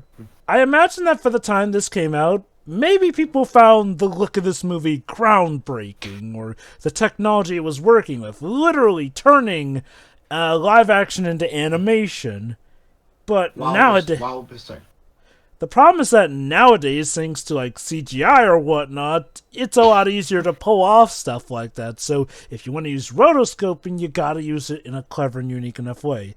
Though to give Bakshi credit, I think by like the time of Cool World, he was like, okay, yeah, that did have a bit of rotoscoping in it, but that one didn't hinge nearly as much as, say, this movie hinges on rotoscoping. Also, a bit earlier, Bardo was talking, wow, Mr. Frodo, I can see it, the picture of Mount Doom. Okay, this is my issue with some 2D animated movies.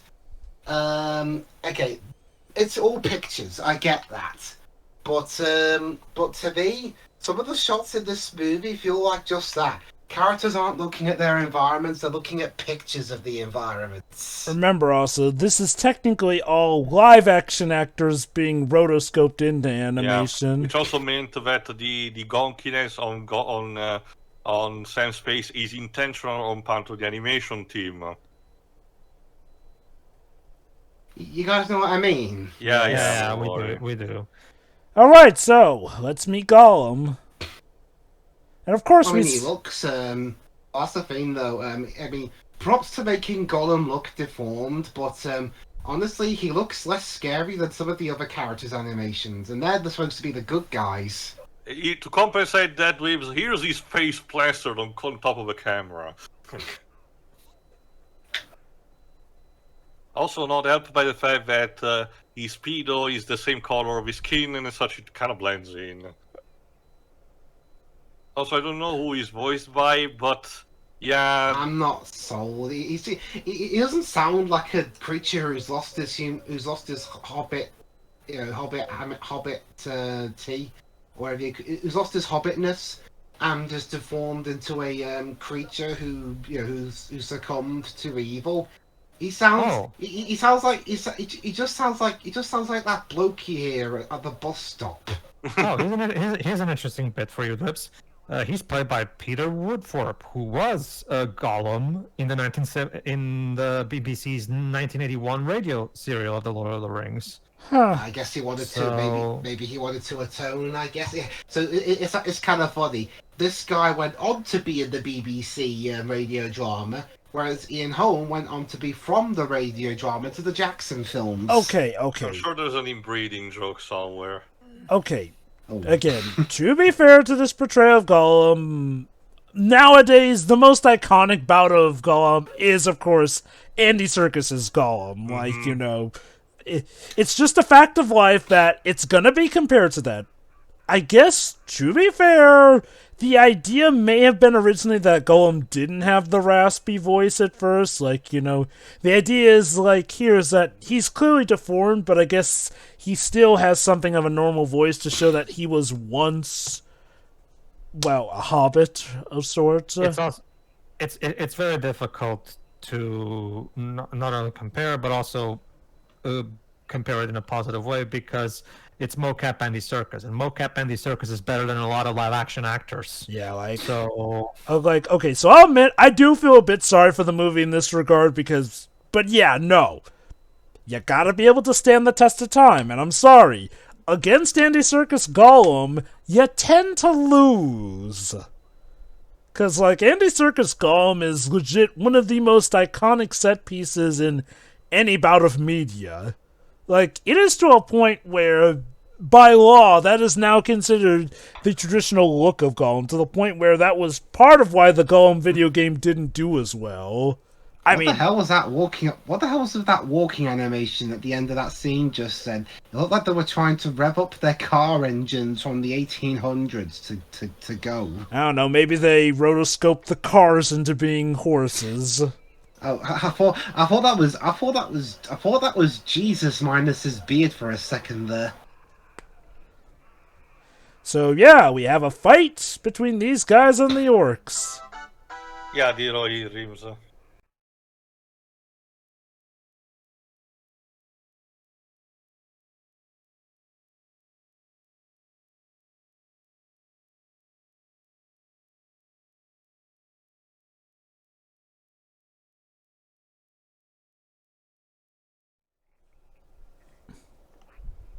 They really want to hold on to these hobbits, I see. Mm-hmm. Okay, who distributes this film nowadays?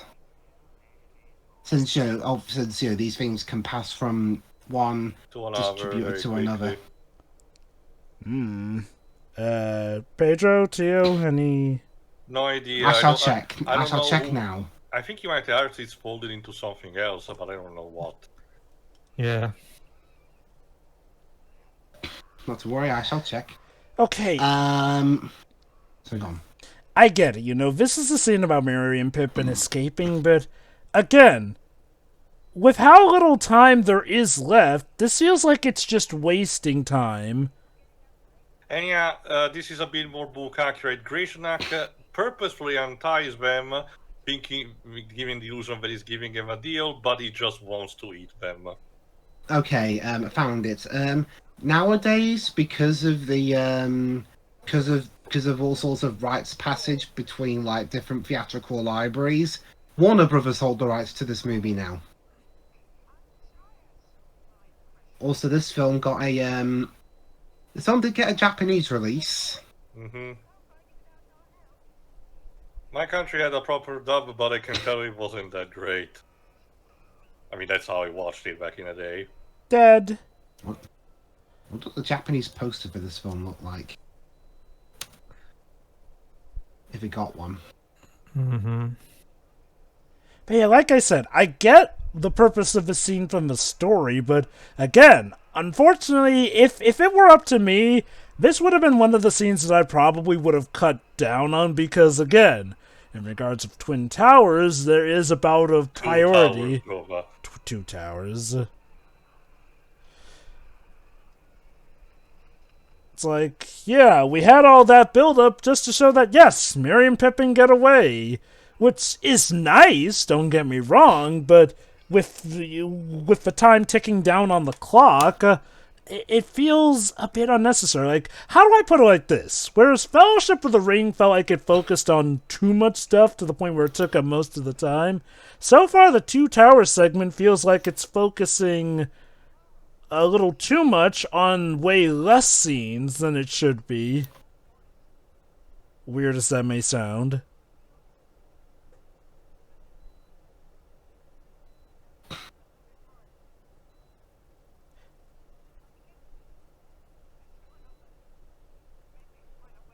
Oh, are we about to already get to the segment where they meet the tree folk? Yes, at the end, so. Wow. Yeah, suddenly we're going at light speed now. That's also because in the Jackson version, they kind of tell things a bit out of order and framed it more as a mystery. Where did they go? Because you're given the illusion that they died beforehand. True, yeah. We don't get the bit where Pippin goes, "Ah!" No, nor do we get the costume error or Pippin having his hands already untied where the force falls on him.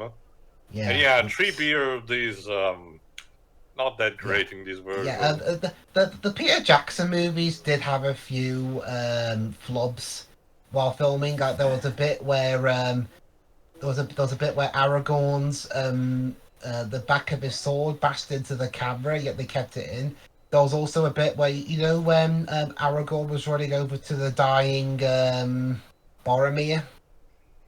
As he was running over, you saw one of the supposedly dead enemies move.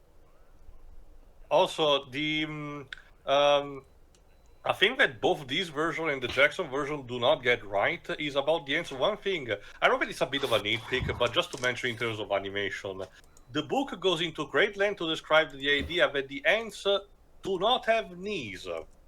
Essentially, their legs are kind of like of a big stick figure, and they move kind of like tin soldiers, you know, that kind of way, without knee joints. But I guess in order to animate them better in either version, they give them regular human-like legs, I guess. Yeah, Also, I was just gonna say, how are you supposed to animate people without knees without it looking silly? But then, yeah, the Ministry of Silly Walks, I guess.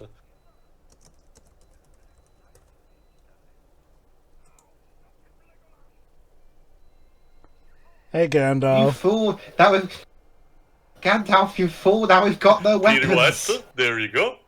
And yes, he didn't even hide himself well, honestly. Gandalf, you idiot! You burned my wooden bow. Now what am I gonna do? Granted, maybe this is more so how it went in the book, but I'm gonna say I do prefer how the Jackson film revealed he was the White Knight. He was revealed in a majestic white light. It's kind of like how the White Ranger made his big debut in Power Rangers. He came down from a bright light like heaven. Okay, I'm curious. Did Tolkien ever... Yeah, we're summing up the fight with a slideshow. Good lord. Again, a common technique for Bakshi if you actually watch the Spider-Man 60s cartoon. Yeah. I have to wonder, did Tolkien originally... He worked on that? Yes, he did. I have to wonder, did Tolkien originally plan to kill off Gandalf, but then decided to bring him back in the second book? I do not know that. I don't think so, because the materials of books were released relatively close to each other, you know, even in the scripture before the children put them in a more complete order. And I can tell you that, again, in order to create Lord of the Rings, Tolkien inspired himself of classic Celtic mythos, stuff like the Ring de Nibelungalien from Wagner, and the Cycle of Beowulf. Yes, so there is a bit of amalgamation of classic mythos, and that includes also Death and Resurrection. So I don't. Also, yes, in this version, Grim of Wormtongue is a bit of touchy. What the hell? Yeah. What the fuck? Also, that design of him looks complete with the pedophile mustache. He looks a bit like that sleazy guy from Astro Boy. I mean, don't get me wrong, it gives the idea of what his role is, but and yeah, Gandalf is essentially summing up everything that has happened so far. You mean Egghead? Sorry. Go on, Pedro. You mean Egghead? Yes. Okay. The Like, Yeah, there's also you can argue there's a bit. Sometimes some of the designs of Bjork can get a bit unfortunate occasionally, but yeah. Also, yeah, Saruman, you're still in this movie.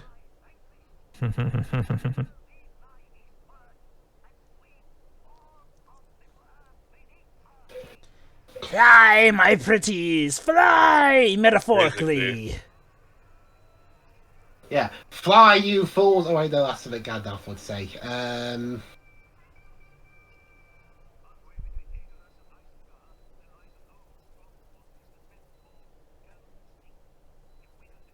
Sorry, no,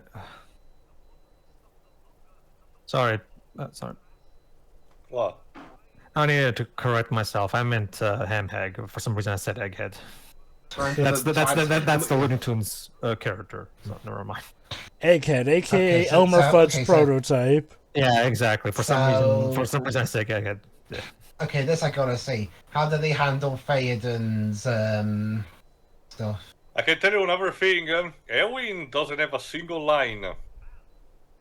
Damn, and I thought Theoden's rule of only men can fight in the movies was oddly sexist. Here, his daughter don't get a line. I love how you nephew. originally said his wife, because it does look like she's pregnant there. Sorry, niece. Sorry, niece. His niece. His niece. My daughter, niece. Okay. You can always trust somebody who has their face literally obscured in shadow and And dresses he's in a black literally cloak. called Worm Tongue. Yeah, okay. It's like I said before. People shouldn't be judged by their name, but his actions alone. Yeah. I feel like, at least in the Jackson film, while he did come off as a creep, I mean, he's literally played by Chucky, for Christ's sake, at least he seemed charismatic enough that I could buy he played Theoden. Here, you couldn't get more cartoonishly evil unless you gave him a bigger mustache. Plus, yeah, to be fair, okay, I'm not sure if I said this in our movie commentaries, but I'll give Brad Dourif credit. His British accent isn't that bad. Oh, Brother Earth is great. Although I do admit, sometimes I keep forgetting Dourif was even in the Lord of the Rings films. I mainly know him for Chucky. Well, that's his iconic role. Like when people think Brad Dourif, they'll immediately the Chucky guy. Would you believe that there's actually a series of horror films where he wasn't the main bad guy in? He actually played one of the good guys. Gandalf, don't flash me again. Yeah, I prefer him hiding his white garb to surprise Saruman controlling Theoden better. Again, it's probably both this version and the Jackson one. There's an entire sequence in Fellowship of the Ring that tells Gandalf visiting Theoden early on his own. So as a result, Theoden and Grima are already acquainted with him by the time the Two Tower kicks in. Alright, so since this doesn't adapt Return of the King, I wonder how they would have handled the King of Gondor in this. Like I already told you, Dweebs, is much of a different character in the book. I don't remember what the ranking best stop version him? does. Stop him? Yeah. What? Why? Okay. Never mind then. In the Jackson yeah, version, yeah. it was Aragorn who asked for pity. In here, it's Theoden. But I'm guessing in the book they do this as well? Basically. Huh. And yeah, Why? like you said, You're asking for trouble. And Elwin was a single line. The reasoning is what Aragorn says in the Jackson version. Too much blood was spilled already. And then, okay, I will give him credit And going. they believe him to be harmless, essentially. I guess going off of the book and the movie, sparing him is what eventually gets Saruman killed.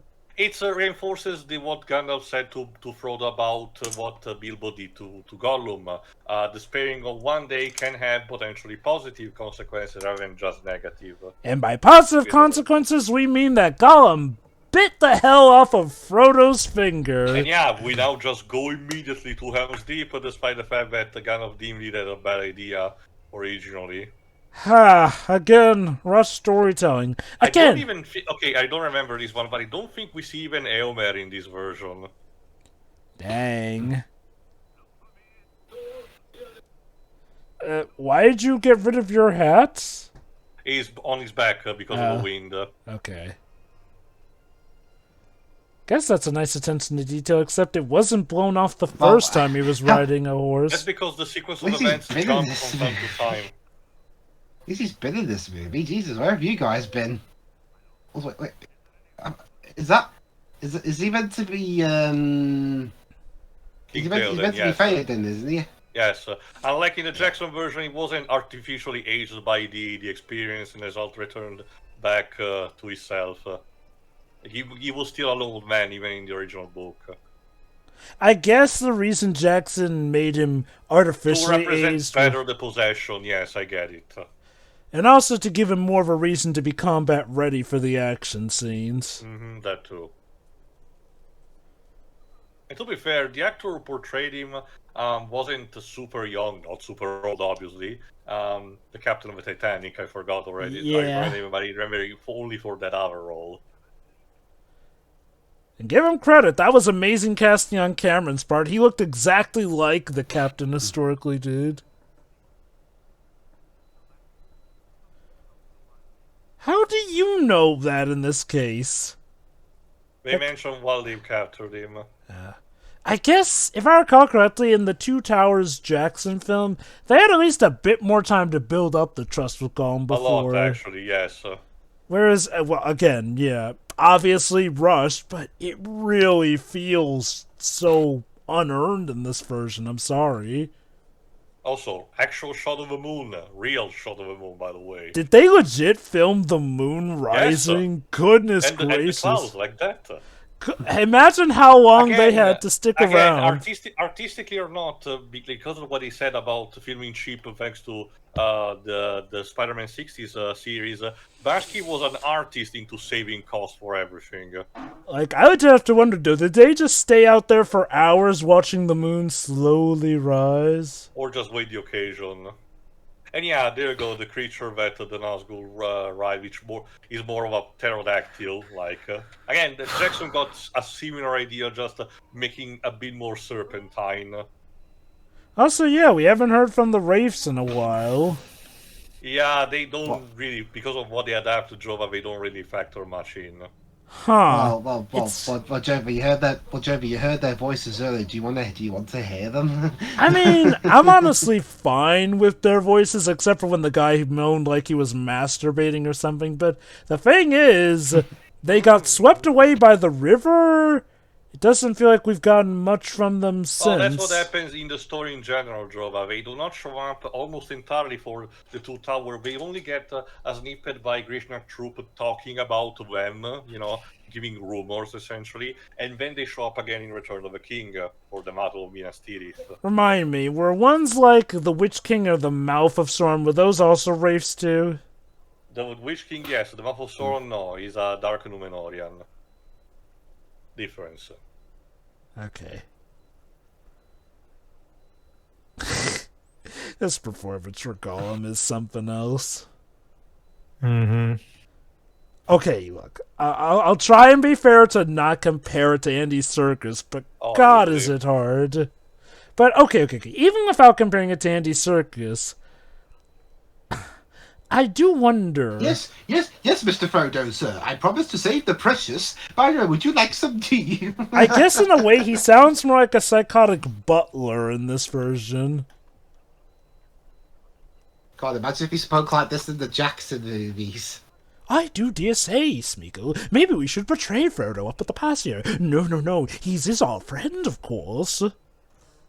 We will find it and take it for me! Do you see how that might not work out? Now, I'm curious, how would you overall describe the dialogue of Gollum in the book to you? Pretty much what the Jackson... Okay, you don't get too much of the idea of him fighting with his inner personality, or between the two inner personalities. Reimagining he's changing into Gollum as a case of the ID was more of a Jackson kind of thing. It did work for the better, but the book only describes the idea that he was just corrupted, not too much that Gollum became a complete separate entity, but more of just, his dark desires and emotion manifested.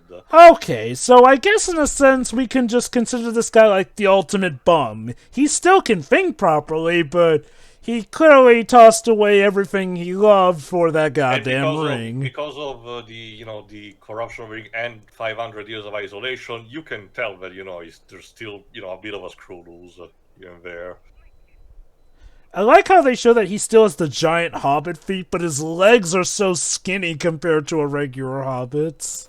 I guess a diet composed only by fish will do you that. And yeah, now we're immediately at the Battle of Helm's Deep.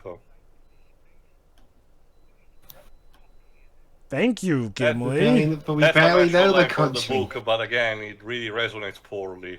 Oh no! Those... Oh boy. They're not even wargs, they're just dogs. It's like, yeah, it was...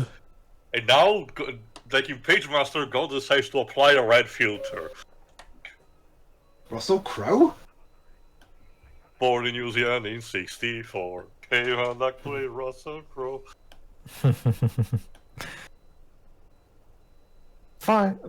Making movies, making songs, and fighting round the world. Russell Crowe.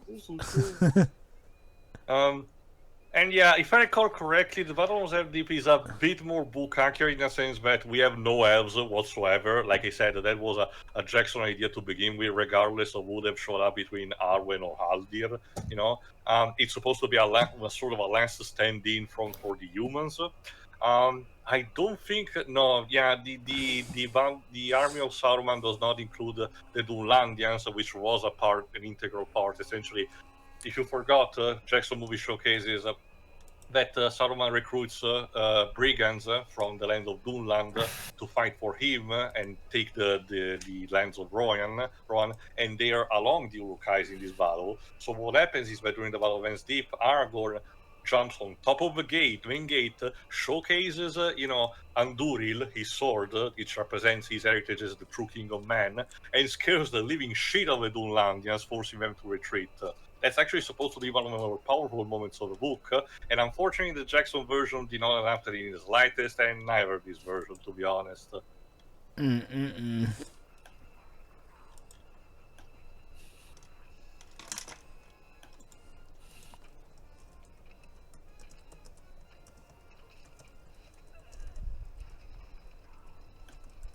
Now, to give them credit, again, they were doing something unthinkable, trying to recreate these giant battles described in the book with all these live-action actors. It wasn't super common to do it. Did they just take the Tusken Raiders outfits from Star Wars and put them on screen? That's more a liberal interpretation of what the orcs might have looked like. While it wasn't described super accurately, there was a general idea thanks also to illustration. Also, a bit of Narm here. A lot of the guys that get shot down by arrows are standing perfectly still, not even trying to dodge. Well, nothing strange going on today. Again, like, how do I put it like this? Part of the time, I can respect and marvel at the technical wonder that this movie must have been back in the day, but other times, I do have to tilt my head and wonder, what really were they thinking? They were just working with what they had, unfortunately. Again, unfortunately, a common recurrence for Bakshi, having limited resources and exactly breathing on his neck and having to work with what he had. It makes me wonder if there's one of his projects was anything like he truly actually envisioned. Maybe any of them. Maybe Coonskin? I haven't seen it. I searched in the meantime while we were watching the movie, Joe, and apparently someone from my country found the original Paramount cut of it. Apparently. Of Coonskin? Well, apparently it's with the Italian dub, so I don't know what to tell you. Interesting. I know nothing about it, so I cannot even tell you anything for now.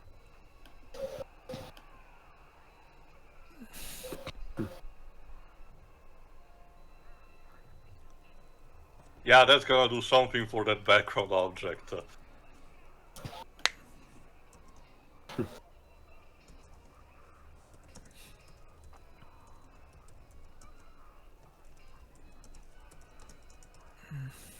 Also, yes, as you can see, the fight choreography is not super great. You can tell that they really not anyone to coordinate. Oh god, the fairy godmother's packing heat from Cinderella.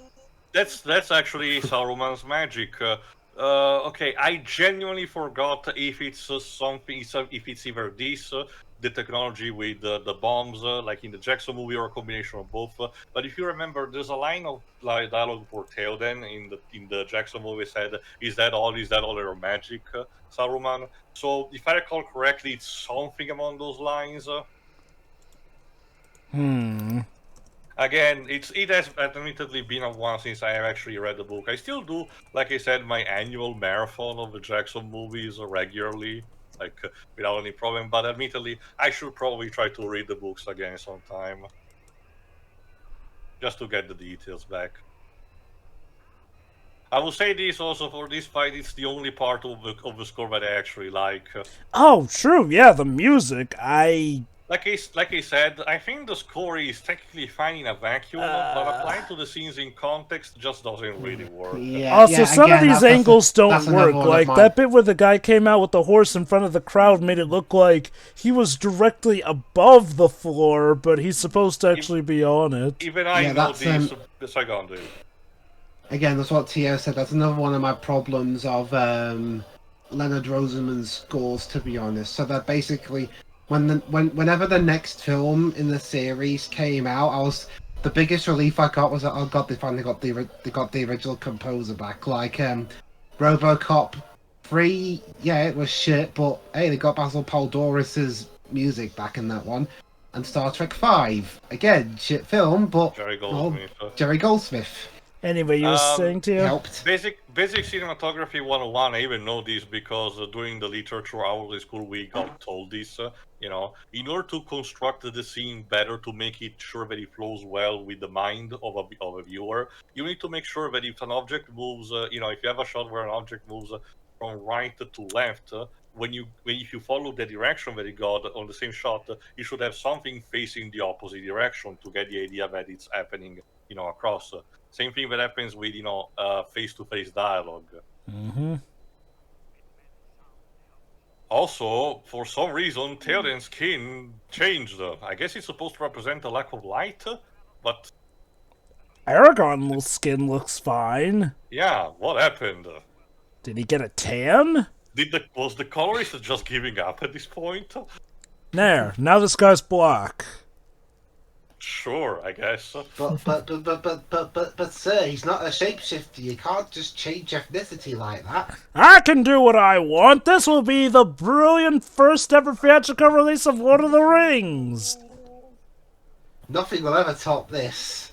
But come on, guys, Lord of the Rings is impossible to make in live action. And yeah, by the way, if I recall correctly, we skipped entirely the sequence where Frodo and Sam, pay a visit to Black Gate. So, is Sam supposed to be having some kind of arc in this? Because the movie sure is acting like it. He's a bumbling buffoon. So why is the movie now pretending like it gave him an arc or something? Because Sam is stripped of his actual characterization and he's just a prop that serves to make Frodo look good by saying that he cares to him as a friend. Woo. It's like the classic. It's the classic curse that happens to supporting characters, particularly women. But there's also exceptions like these, where instead of having just a character, you have someone that that has no real personality or arc, and serves only instead as a crutch to another.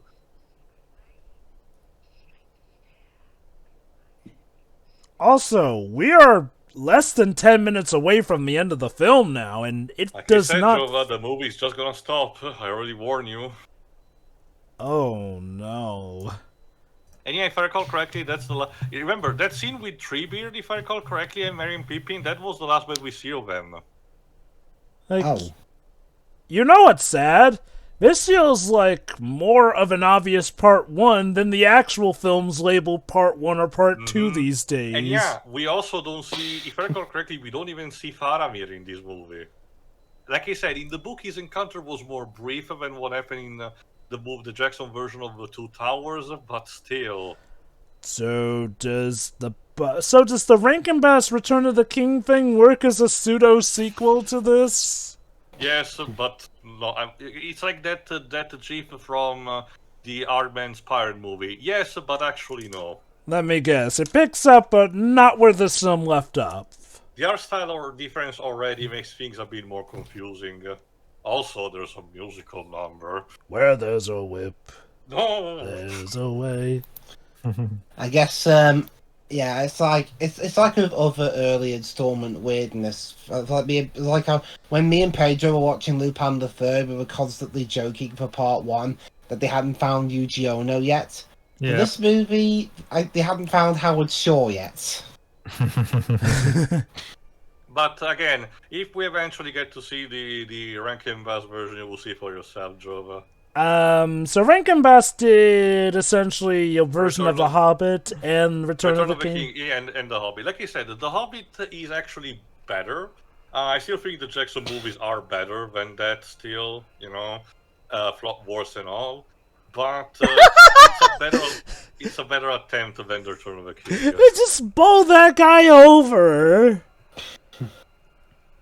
And why are they running? We gonna see what they're running from? No, it's that moment from. There you go. There we are. Holy Grail. Run away! Run away! They run because we have horses now. Remember, it's Theoden's last stand. That's a thing that also happens in the book and the Jackson movie. Again, I feel like some of these bits where we see actors get knocked over a trip are like bloopers that just stayed in the film. I guess Theoden screaming, Jesus. I guess one could say that it adds some realness to the film, but I don't know. I guess. Again, the slow motion bit where Aragorn tripped, like, no, that just felt like a scene fail. It doesn't feel like a big battle is even happening. It's like just a random skirmish of a few people here and there. It's very chaotic. Sure, you can argue it's more realistic because that's probably what would instead happen instead of, pretty fancy action. But it's more about reaching a balance between suspension of disbelief and realism. Again, these are live-action actors doing live-action things. Not saying that that's impossible to do, but you can tell that the standards of film were, well, let's be honest, not what they would be for the Jackson Lord of the Rings trilogy. Oh, crap. Yeah, they're still surrounded. They killed as much as they could, but now they're kind of fucked.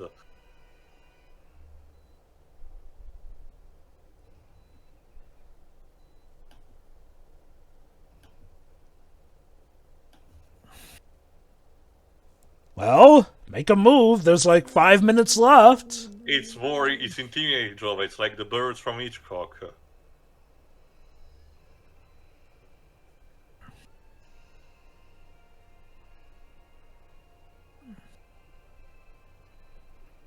No, they are not going to end the movie right here. No, Jova, to be fair, there's a scene that we have seen in the past in another format that it hasn't showed up yet. I will mention it as soon as it arrives. Oh, right, yeah.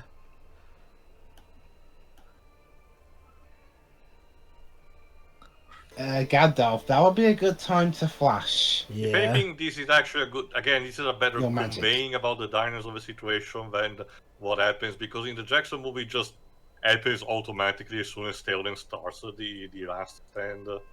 What? You want me? What a lovely singing voice you have. Gandalf! Gandalf!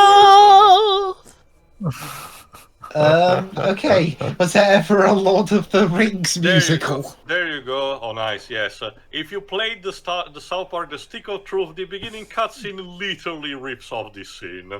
Yeah, it's meant to be an homage to this. With Cartman as Gandalf. I will agree with you, though, that they did at least do a good job showing how dire the situation is, And though... yeah, here's the worst part. The score is supposed to be this triumphant thing, but it looks more like a jig. Although, Like, it doesn't really convey the situation.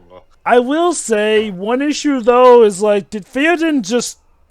Whoa! Oh god, the frame Frame rate. rate! What the Jesus. hell? And again, the The blood appearances. was too much for it. But yeah, I do have to wonder, why... Did Theoden just know Gandalf was going to arrive when he showed up? He was hoping. We still got the scene of Gandalf saying, "I need to get reinforcements. Wait for me," basically. And Right. yeah, final narration, Jova. We're about to end the movie. Wait, but this makes it sound like we supposedly won the war, because it says that the forces of darkness were driven forever. Yeah, we're tired, okay? All this rotoscoping's driving us nuts. But okay. Fuck it, we're done. But the problem is, that narration suggests that they drove all forces of darkness from the Middle Earth. Which, keep in mind, that's the goal. It only says it ends just the first tale. It's more of a case of like how the Two Towers end. The battle is won, but the war continues. So why do you... Yeah, we're done. That was abrupt. Yep, that's definitely a part one. Gee, I cannot imagine why audiences left the theater going, wait, the movie didn't finish properly. Guys, are you hyped for the sequel? I mean, I guess I would be, but more in the sake that I'm just frustrated that I didn't get a complete picture as opposed to legit excitement for the second half At least of the the film. Jackson made sure to still end the movies, at the point Conclusively where- enough. Aside from no, because like I said, the Two Towers movie does not end at the same part of the book. Because Jackson wanted to homage this movie, it ends at the same point, if you noticed, with Gollum leading Frodo and Sam to Shelob, and instead the Battle of Helm's Deep being won. There's an entire portion of the book that talks about Sam and Frodo having to trek through the rest of Gondor and eventually reaching Shelob's lair, that's instead reserved and condensed in Return of the King. The book version of the Two Towers ends with Sam having to rescue Frodo from Kiri Tungol. That's because Frodo and Sam in the book version of Return of the King are not talked much until the very end. They're left in a sort of a mystery. And I get the idea, another thing, that Jackson wanted to still have a couple scene focusing on them, and as such wanted to pace things differently. But still, also Tom Hooper was in this. Okay. Huh. Maybe another Tom Hooper, same names, My point being, again, for this version alone, it just cuts away off of a story. It's like the battle just ended. Oh, by the way, we drove the forces away, and it's only the first tale, but fuck it, we're done. Bye. And again, a lot of characters just disappear, like Treebeard, Merry Pippin, Grima Wormtongue. Well, I mean, to be fair, Grima Wormtongue, they let him go. True, but he's supposed to still be around at Saruman's side. I think we do see still in one scene or two, but that's it. But anyway, final thoughts, I suppose. The hell was that? It was apparently an adaptation. Well, I can kind of call it that. Okay, let's start off with the big elephant in the room, the animation. When it's not being rotoscoped, it's just really weird. And when it is being rotoscoped, it looks like shit. Seriously, it's like just filming somebody and putting a filter over it. That's not animation. It's like the Biscuits trailer. It's animation. Except it isn't. Half the time. The rest of the animation bits, I don't know. The way the faces are animated and the way the characters move sometimes, it gets dangerously close to Philips CDI quality. Yeah, I get what you mean. The acting is, I mean, with what they had to work with, it was fine enough. But what let them down, though, were, the characterization, or lack thereof. Gandalf is just grumpy wizard.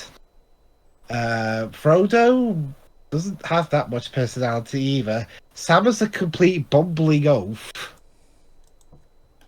And everyone else, aside from the only other non-Fellowship character that I can sort of somewhat remember is Posh Gollum. But everyone else, they have like little to no personality of their own. Hell, some of them don't even get lines. Like Eowyn, yeah. Arwen Yeah, is not present at all in this version, by the way. Yeah, poor Eowyn. She gets no lines, and Arwen isn't in the movie at all. Damn, and I thought her getting the shaft, from leading the battle in the Two Towers because fans were moaning was bad enough, but here she doesn't get any screen time at all. The music, again, as like I said before, Leonard Rosenman's music has never been something I've been that impressed with, and it's not really the same here. Again, like a lot of it just sounds like something you'd hear in a brass band, and it doesn't even fit the scenes half the time. I haven't seen in a while RoboCop 2, so I forgot how's the scoring there. It's just pretty meh. Meh. Again, so about RoboCop 3, at least it sounded like RoboCop. Mm-hmm. Anything else? Yeah. Speaking, okay, it's not technically animation; it's the background. But again, sometimes I don't know. It's like when I watch an animated Disney movie, when I watch a 2D animated Disney movie, or hell, even like a non-Disney one, like a Don Bluth movie. I can at least tell that, yeah, they're drawings, but they at least feel like a real world. Half the time in this movie, it's just characters looking at drawings, or it's just zooming into one. Actually, that leads me to an interesting question. I think depth is a problem, as in there isn't any. Actually, that leads me to an interesting question for an opinion from you, Libs. Yeah. Between this and the Black Hole Cauldron, what would you prefer to watch? I know that the answer would be neither, but between those two. Black Cauldron. Okay. That feels more like a complete story, at least. Really. That's okay. As someone who actually doesn't mind too much the movie, I would contest that. But I mean, it's a crap story, but at least it feels like it was finished. Fair enough. I mean, compared to this one, I will argue that at the very least the story concludes in that movie at least. Yes, but I remember it suffers the same problem with around like 2 books out of 5 in which sporadic elements. Oh, sure. That movie also has a shit ton of problems. I'm not trying to say that movie's good. It's just that at the very least there's an actual conclusion. Yeah. I mean, although granted, to be fair, in terms of industry scope, at least this film didn't nearly destroy the studio. Yeah, and didn't lose to the Care Bears. No, Damn. I will not let go. Nor did it end a couple of legendary animation careers on a whimper. True, Bakshi did go on to make other stuff after this. Yeah, well, I mean, whereas Rich went on to do The Swan Princess. Yeah, we've seen all this. We've seen most of his movies. You know how they went. It's a shame because again, the guy used to be pretty good, but ever since Black Cauldron, yeah, he just really lost it. Fell off. Mm-hmm. But back to this movie. Anything else I could bring up? The adaptation, the literal story adaptation, pacing and whatnot. Well, again, that's a problem. By trying to cram so much in, some things had to be cut out, and some of them were kind of important actually. Mm-hmm. And it also results in the movie pulling a show don't tell. And I mean, damn. I thought, okay, I haven't seen the movie before, but I have seen reviews and I have heard opinions. Damn, I thought the third Digimon movie's ending was abrupt. Yeah, but at least as rushed as it was and as off screen as it was, at least they wrapped up everything that happened in it. Here it's just, we just did the battle. And we could show you the rest of it, but now we'll wait for a sequel, which I'm sure will happen. Promise. We're not crossing our fingers behind our backs. Yeah. Yeah, that's about it. Honestly, this movie is not. It's just not a good movie in any way. It's not pretty to look at. It's not pretty to listen to. The adaptation is so squished that no one gets any time to do anything.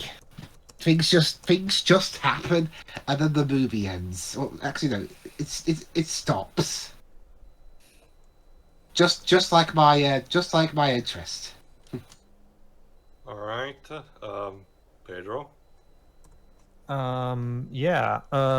Much like the Dweeb said, the biggest problem of this movie is by far the pacing and the fact that it has to condense two humongous books in 2 hours, which again, you could get the best writer in the world in here.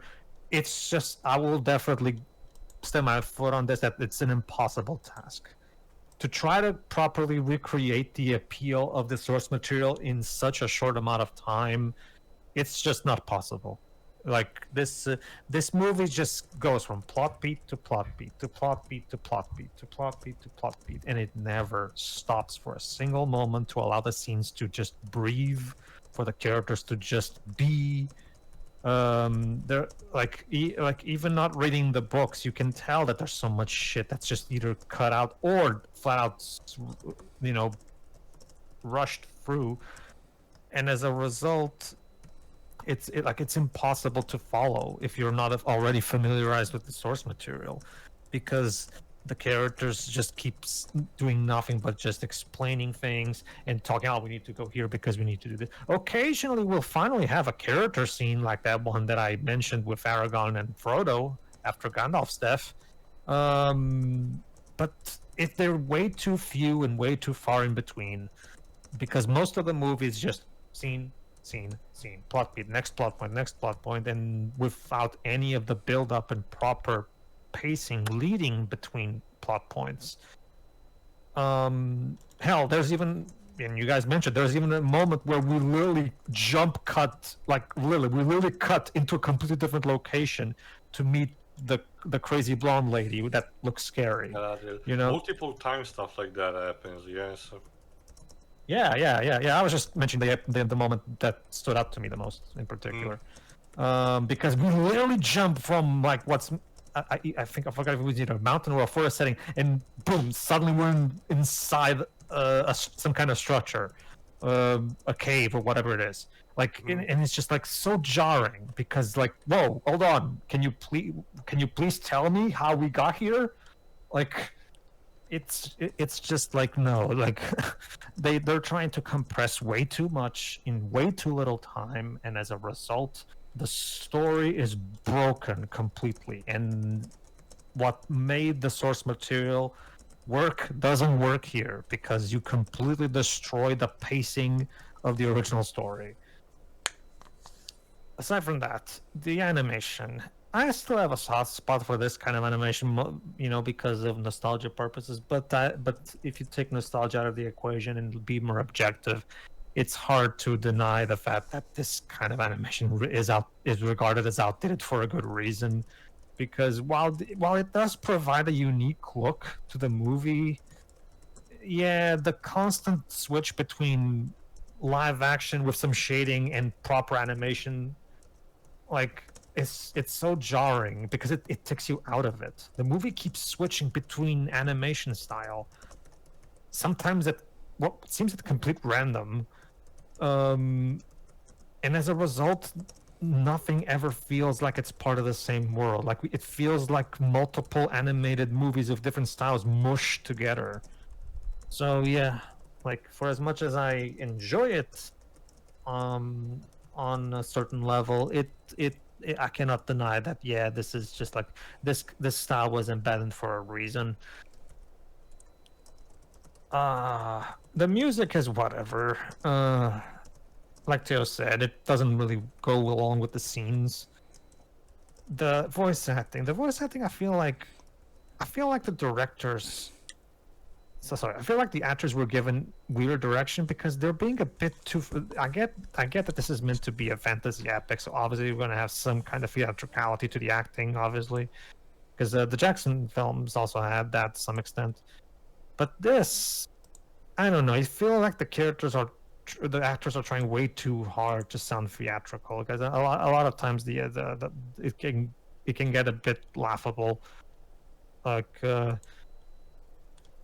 specifically Saruman or Aruman or whatever you want to call him. Like the guy playing him was just like subtlety be damned. I'm just gonna turn this character into a mustache twirling villain.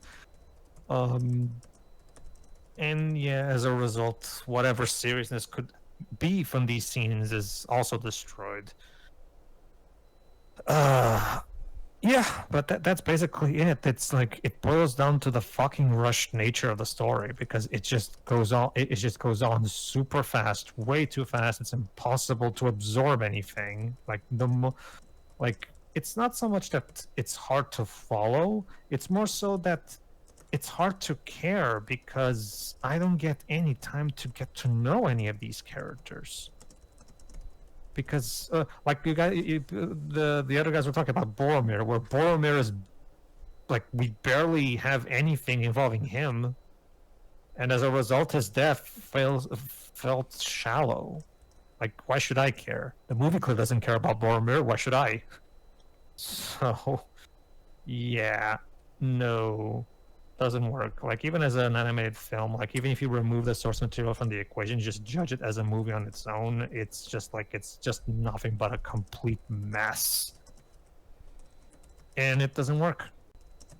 I really would have liked to see what would the proper trilogy plan would have turned out, but well, too late for that.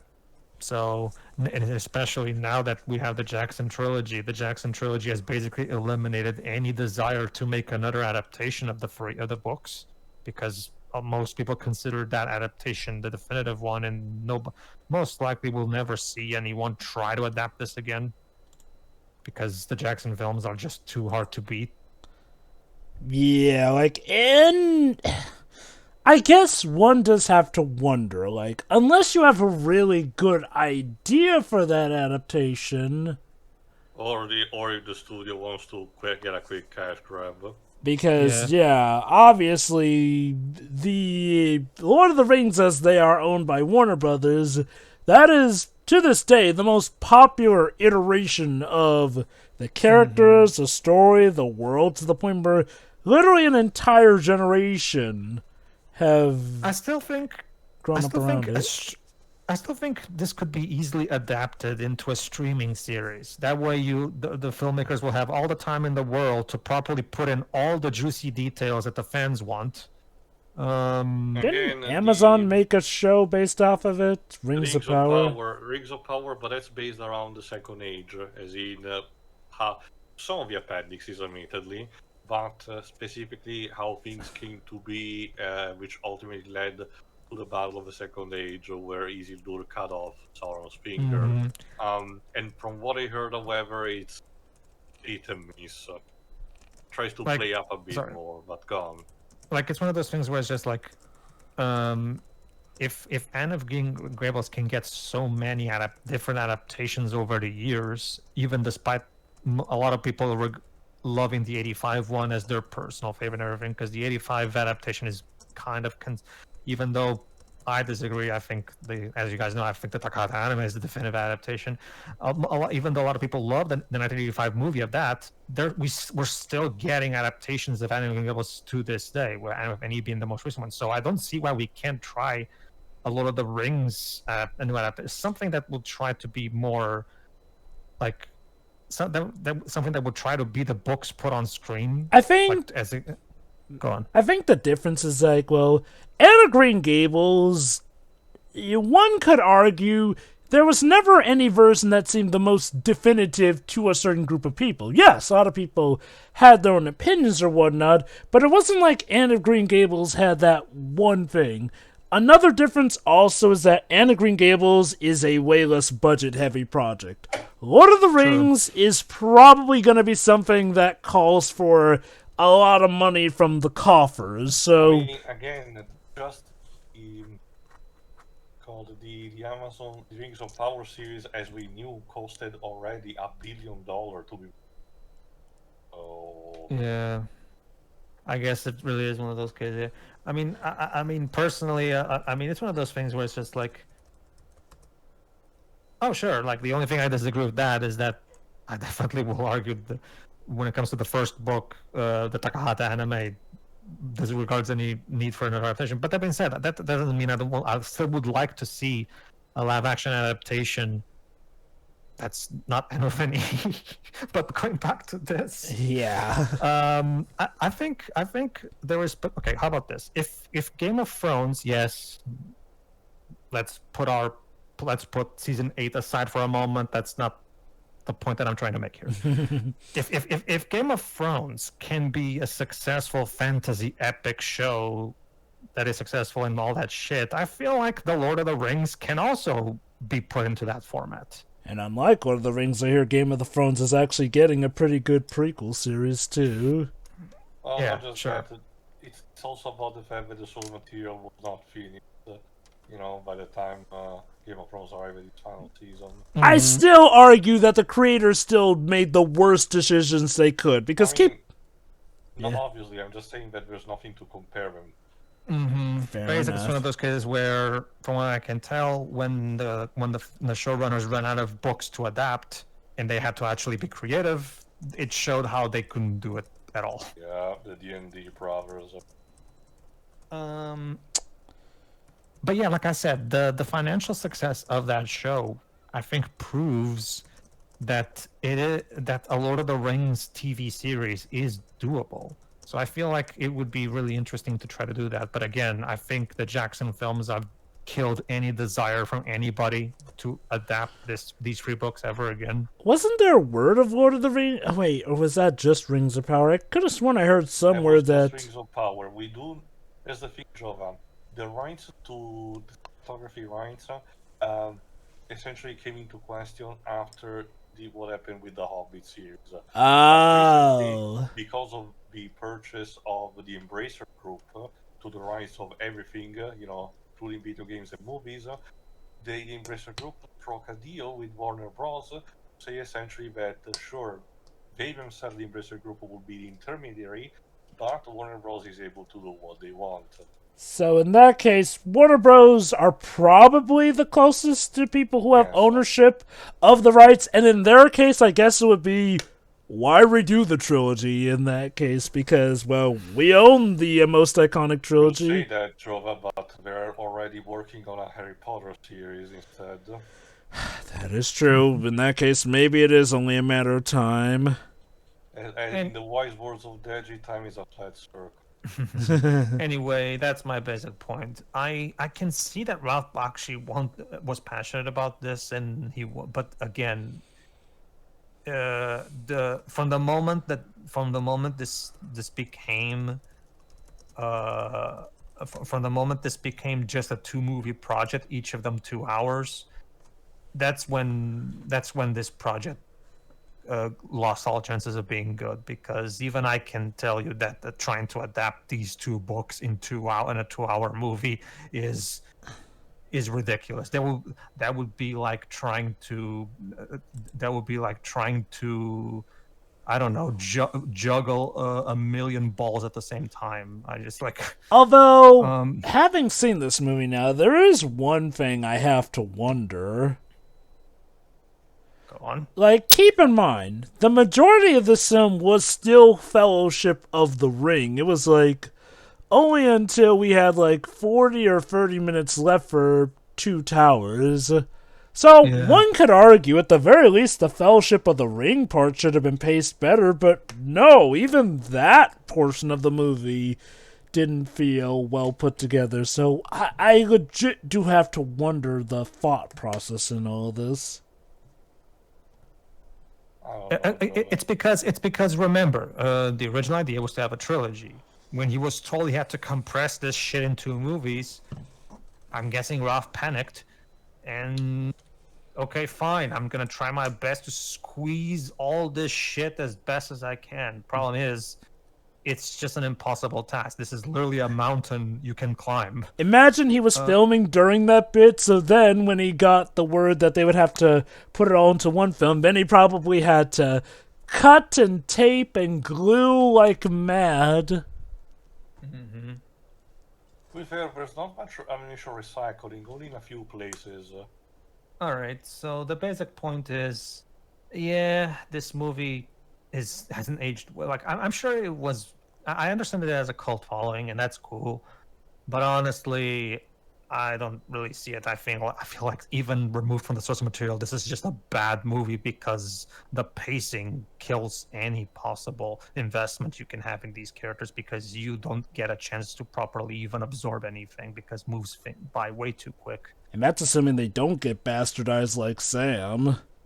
Oh yeah, sure. Like obviously the whole problems with the source material, that's its own can of worms. But like even as a movie, even if you remove the source material from the equation, just judge it purely as its own movie, it's just like a bunch of nonsense because there's no proper explanation to anything that of what these characters are, what are their motivations. I mean, they're technically told to us, I'm sure, but maybe but since this movie keeps moving so fast, it's hard to sink in. Like, and because again, things move so fast, we don't get to properly create atmosphere to make the places feel like lived-in places. So the world is also like the world building is also not particularly great because we don't get any time to even get to enjoy how this world is. That's basically it. Like the rushed pacing really is the one major defining problem. Like it destroys everything. Trying to adapt these two books in 2 hours is suicide. Like there was no possible scenario where this would end up well. It's just impossible. I'm done. Go ahead, Joe. You know, it's interesting looking at the history of this film to see that, but even before Bakshi came on, there were a lot of film minds that tried to wrap their heads around this project, from film producer Dennis O'Dell to even producing a film for the flipping Beatles. Yes, this story involves the Beatles somehow. They even approached directors like David Lean, who was busy with Ryan's daughter, and flipping Stanley Kubrick, who deemed it unfilmable. Wow. So, I would like to remind you that during his last years before he passed away, Stanley Kubrick considered an adaptation from the Inquisitor Warhammer 40k book. If you have any wow. experience with those, you know that that's not a good idea. So if he says that an adaptation of this caliber is unapproachable to him, you probably should listen to it. So it's one of those things where I think I get the feeling probably okay, I don't remember the exact context of when he said that, but if I know him well enough, I feel like it's probably one of those cases where he said it at a time where he felt that movie technology maybe wasn't exactly ready to shoot a movie like this. I wouldn't be surprised if that was the case, yeah. Because remember, this is the man who made 2001: A Space Odyssey. A movie that revolutionized what you can do in a movie. Well, we do know that fantasy genre was the one that he did not really venture that much into. No. Oh, also fun. Well, you can kind of. I mean, he died before he could write it, but I guess you can consider AI sci-fi fantasy. Well, that's more sci-fi. You know, sci-fi is distinctly separate from traditional, well, I know European fantasy like this. But it's also meant to be a fairy tale, so maybe you can also kind of regard it as just sci-fi fantasy. Also, fun fact, we almost had Mick Jagger playing Frodo, apparently, in this picture. Well, he got the moves, huh? So... that would have been a sign. But yeah, no, looking at the making and history of this film, the writing did seem to be on the wall.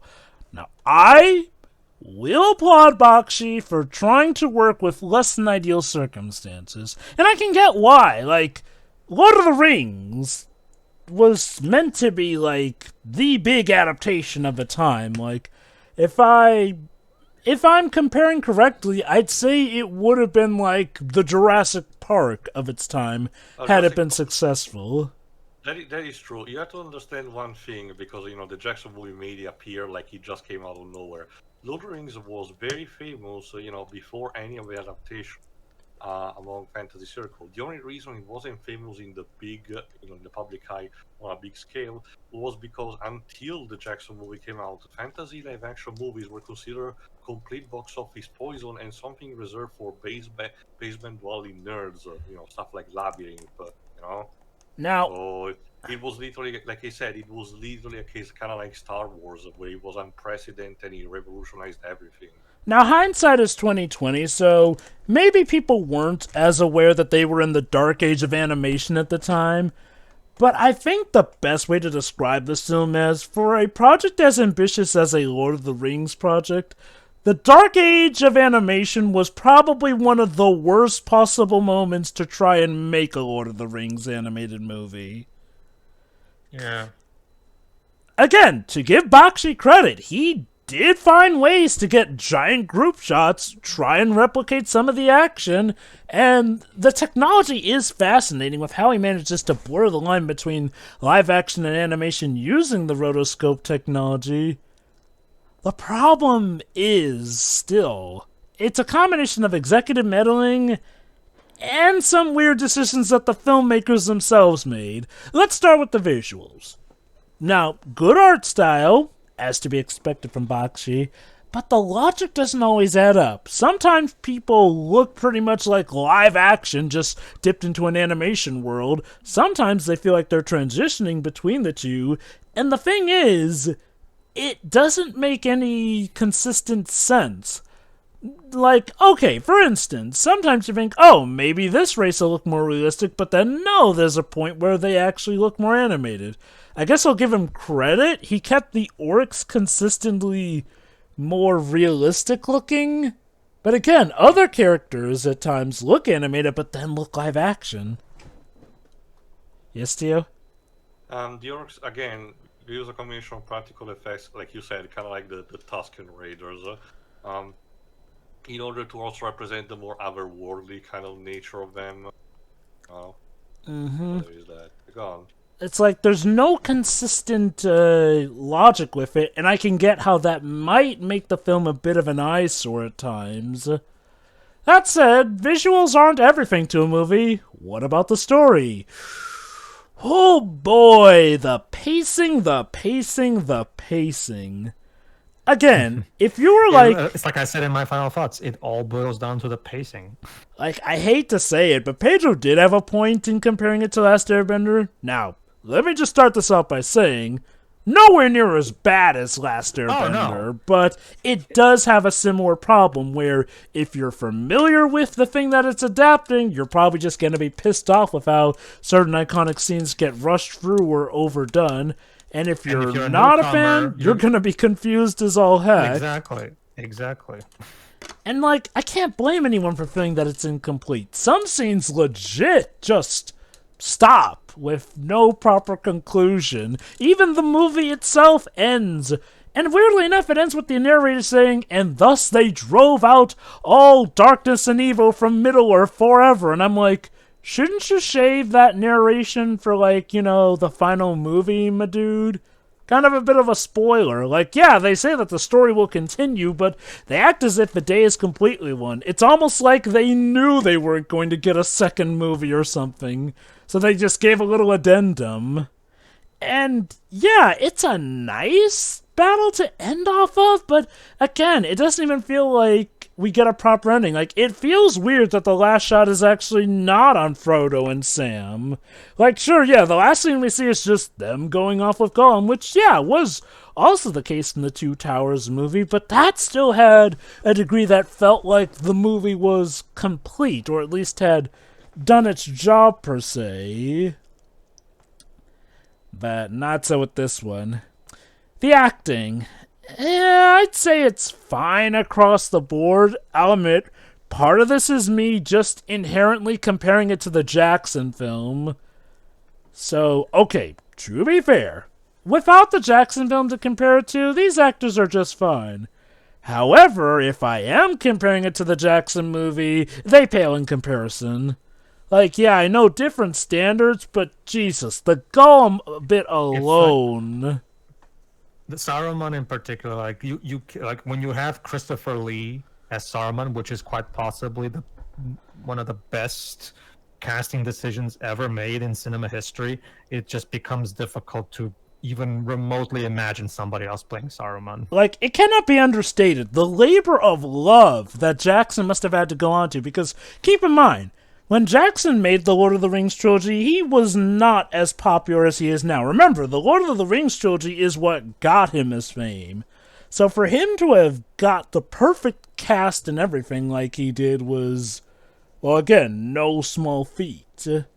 So, yeah, I know, it might seem a bit unfair to compare this, but I do say that I can see why some people wouldn't have been as wowed by this movie as I would with the Jackson trilogy. Like, the Jackson trilogy, for when it came out, was just felt like the supreme thing for the time. Whereas this, again, the technology is nice, but for when it came out, I wouldn't blame people if for them it was just another movie. Like, even I have to wonder if the cult following might just be, again, people collecting this movie back then as opposed to it being seen as this hidden gem or whatnot. Again, I'm a fan. Well, okay, I may not be like a super fan of Bakshi, but I like the guy's style in some regards, so it's not like I was hoping for this to be bad. I'd heard good things about this film, and to be fair, I can see some of the good stuff, but the problem is the problems of the film.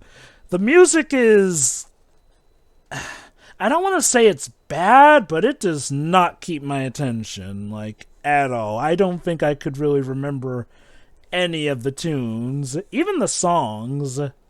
And with how stuff is structured, certain plot elements come and go, or go away for a while, but then randomly come back near the end. Ugh. Again, the best way to describe this movie is, well, it's an incomplete mess. It tries. Oh god, does it try? But sadly I have to say it fails. And he failed. I will say this, though. I am still surprised that the studio, I guess, didn't consider it enough of a success to let Bakshi complete his work. Like, I'd like to remind you also that this was the 70s, one of the sort of a dry period for cinema where things, even when they were successful, did not garner that much money. Like he said, it was only the big three, Jaws, Star Wars, and The Exorcist, who changed the game and started gaining a lot of money and traction. true, yeah. I guess maybe it wasn't just a dark age of animation, but cinema in general in the 70s. Combination of the two, Jova. Yeah. Remember back in the early 70s, America was also, it was just all because of the culture in America at the time, where people stopped believing in their heroes, like because of what was happening, and even politically and everything. It really is amazing that Scooby-Doo just held on strong the entire time. That's why the original Star Wars movie is regarded as a major landmark, not just in film history, but even American history, because it broke America out of that dour period where suddenly movies were fun again. Suddenly we had escapism. That again, does explain the because uptick a lot in of the quality movies- come with the 80s. Because for as brilliant as the Godfather movies were, they did technically contribute to that depressing angle that movies didn't seem like they were escapism anymore. Yeah. They only contributed to making things even more depressing. Kind of funny. I kind of find it funny that it seems that these days we're kind of getting full circle. Mm-hmm. But yeah, no, like I want to say this movie could have been better, but and I'm not going to excuse the movie for its flaws. I do feel like this movie is definitely a victim of the time it came out. Like, if it had been like the 60s or the 80s, I could see it turning out better for one reason or another. Like, the 60s may not have been the uber best, but they weren't like ultra cynical with production values like the 70s were. And the 80s were where we saw sudden juggernauts of film effects and wonderment. That was because of the impact of Star Wars, like I said. If Star George Wars Lucas hadn't and been able Jaws. to make that, well, yeah, Jaws was also, but I will argue Star Wars had far more impact, because if it wasn't for, remember, a lot of there's genuine reasons to believe that if Star Wars had never been properly made and made its way to theaters, which, if you know the development of that movie, you know it almost didn't make it. the timeline of cinema, especially in America, probably would have been entirely different. Very drastically. So yeah, Ralph Bakshi's Lord of the Rings. Again, you tried your best, and sadly you failed. The lesson is try again maybe in a few decades if you get the chance. That's the thing. He was given a chance to make part 2, but he But he refused. threw it away. Oh, Also, Bakshi. Well, he did pursue other movies, like I said, Fire and Ice, Wizards, and eventually Cool World. That's a story for another time. All right, I'm wondering Tio. if maybe the reason he refused to make part 2 is because he realized that his original vision for this project just Was wasn't already going too to... tainted. And you think Yeah. he decided to just go out in a blaze of glory and make it seem like he refused because pride and all that. Potentially. All right, Tio, close us out with your final thoughts. These movies don't want to add too much, especially because since we've been on for a while, it's too much of a mess to objectively say that it doesn't really it's fine. But there's a part of me that enjoys its aspect, including the more outlandish one, like the animation, the voice acting and the abridging of it. But no, especially comparing to the Jackson movies, especially the books, it's just too much of a early attempt that while novel at the time, it really doesn't work as one wanted. Especially one such as Bakshi, which did not certainly lack ambition, though certainly he knew how to operate with poor equipment and low resources, as demonstrated, like I said, with the 60 Spider-Man cartoon. Jeez. Um, the music is not fitting. Like I said, that's one of my biggest thing. The animation sometimes is too inconsistent. Though, like I said, it is fascinating, and I get what they were trying to do. Sometimes, trying to evoke the sense of otherworldliness of this world and some of its elements, like the ring rates, you know. But all times it just doesn't work out. The voice acting is all over the place. There's some people overact a bit too much. Others are just there. Anthony Daniels, you can clearly hear that he's just there for a simple paycheck as Legolas. God.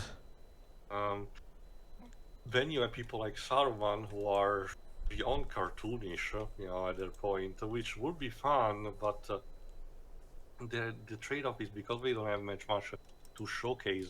They don't have time to express their potential, which is a shame again. And then you have characters like Frodo who are a bit better, but compensate that they have emotional crutches to run along with them. Like Sam, good God, what they did with Sam is so terrible. It's like talk about not getting the character at all. Even if you want to put the argument that maybe Jackson played instead on the other side of the spectrum, taking aside the consideration that still on its own in a vacuum, a good characterization of Ryan Jackson movies, the books were not on this level of goofiness, so someone really did have a grudge against Sam. But again, in general, the characters just drop in, drop out constantly. There's not much time to follow. I cannot really express how I felt as a 7-year-old watching this because I'm young age, and I can tell you that I was not really particularly conscious about my taste and choices back then. You know, I guess an easy question would be, I can did tell you you, enjoy it? yes, I remember this. Yes, I was. I remember being confused a bit. But my parents had not read the book, but they were there to tell me some things. If I had a question. As I told you in our first Fantasia movie commentary, even as a kid, I was kind of a bit of an annoying asshole, which was asking questions constantly if I was seeing a product.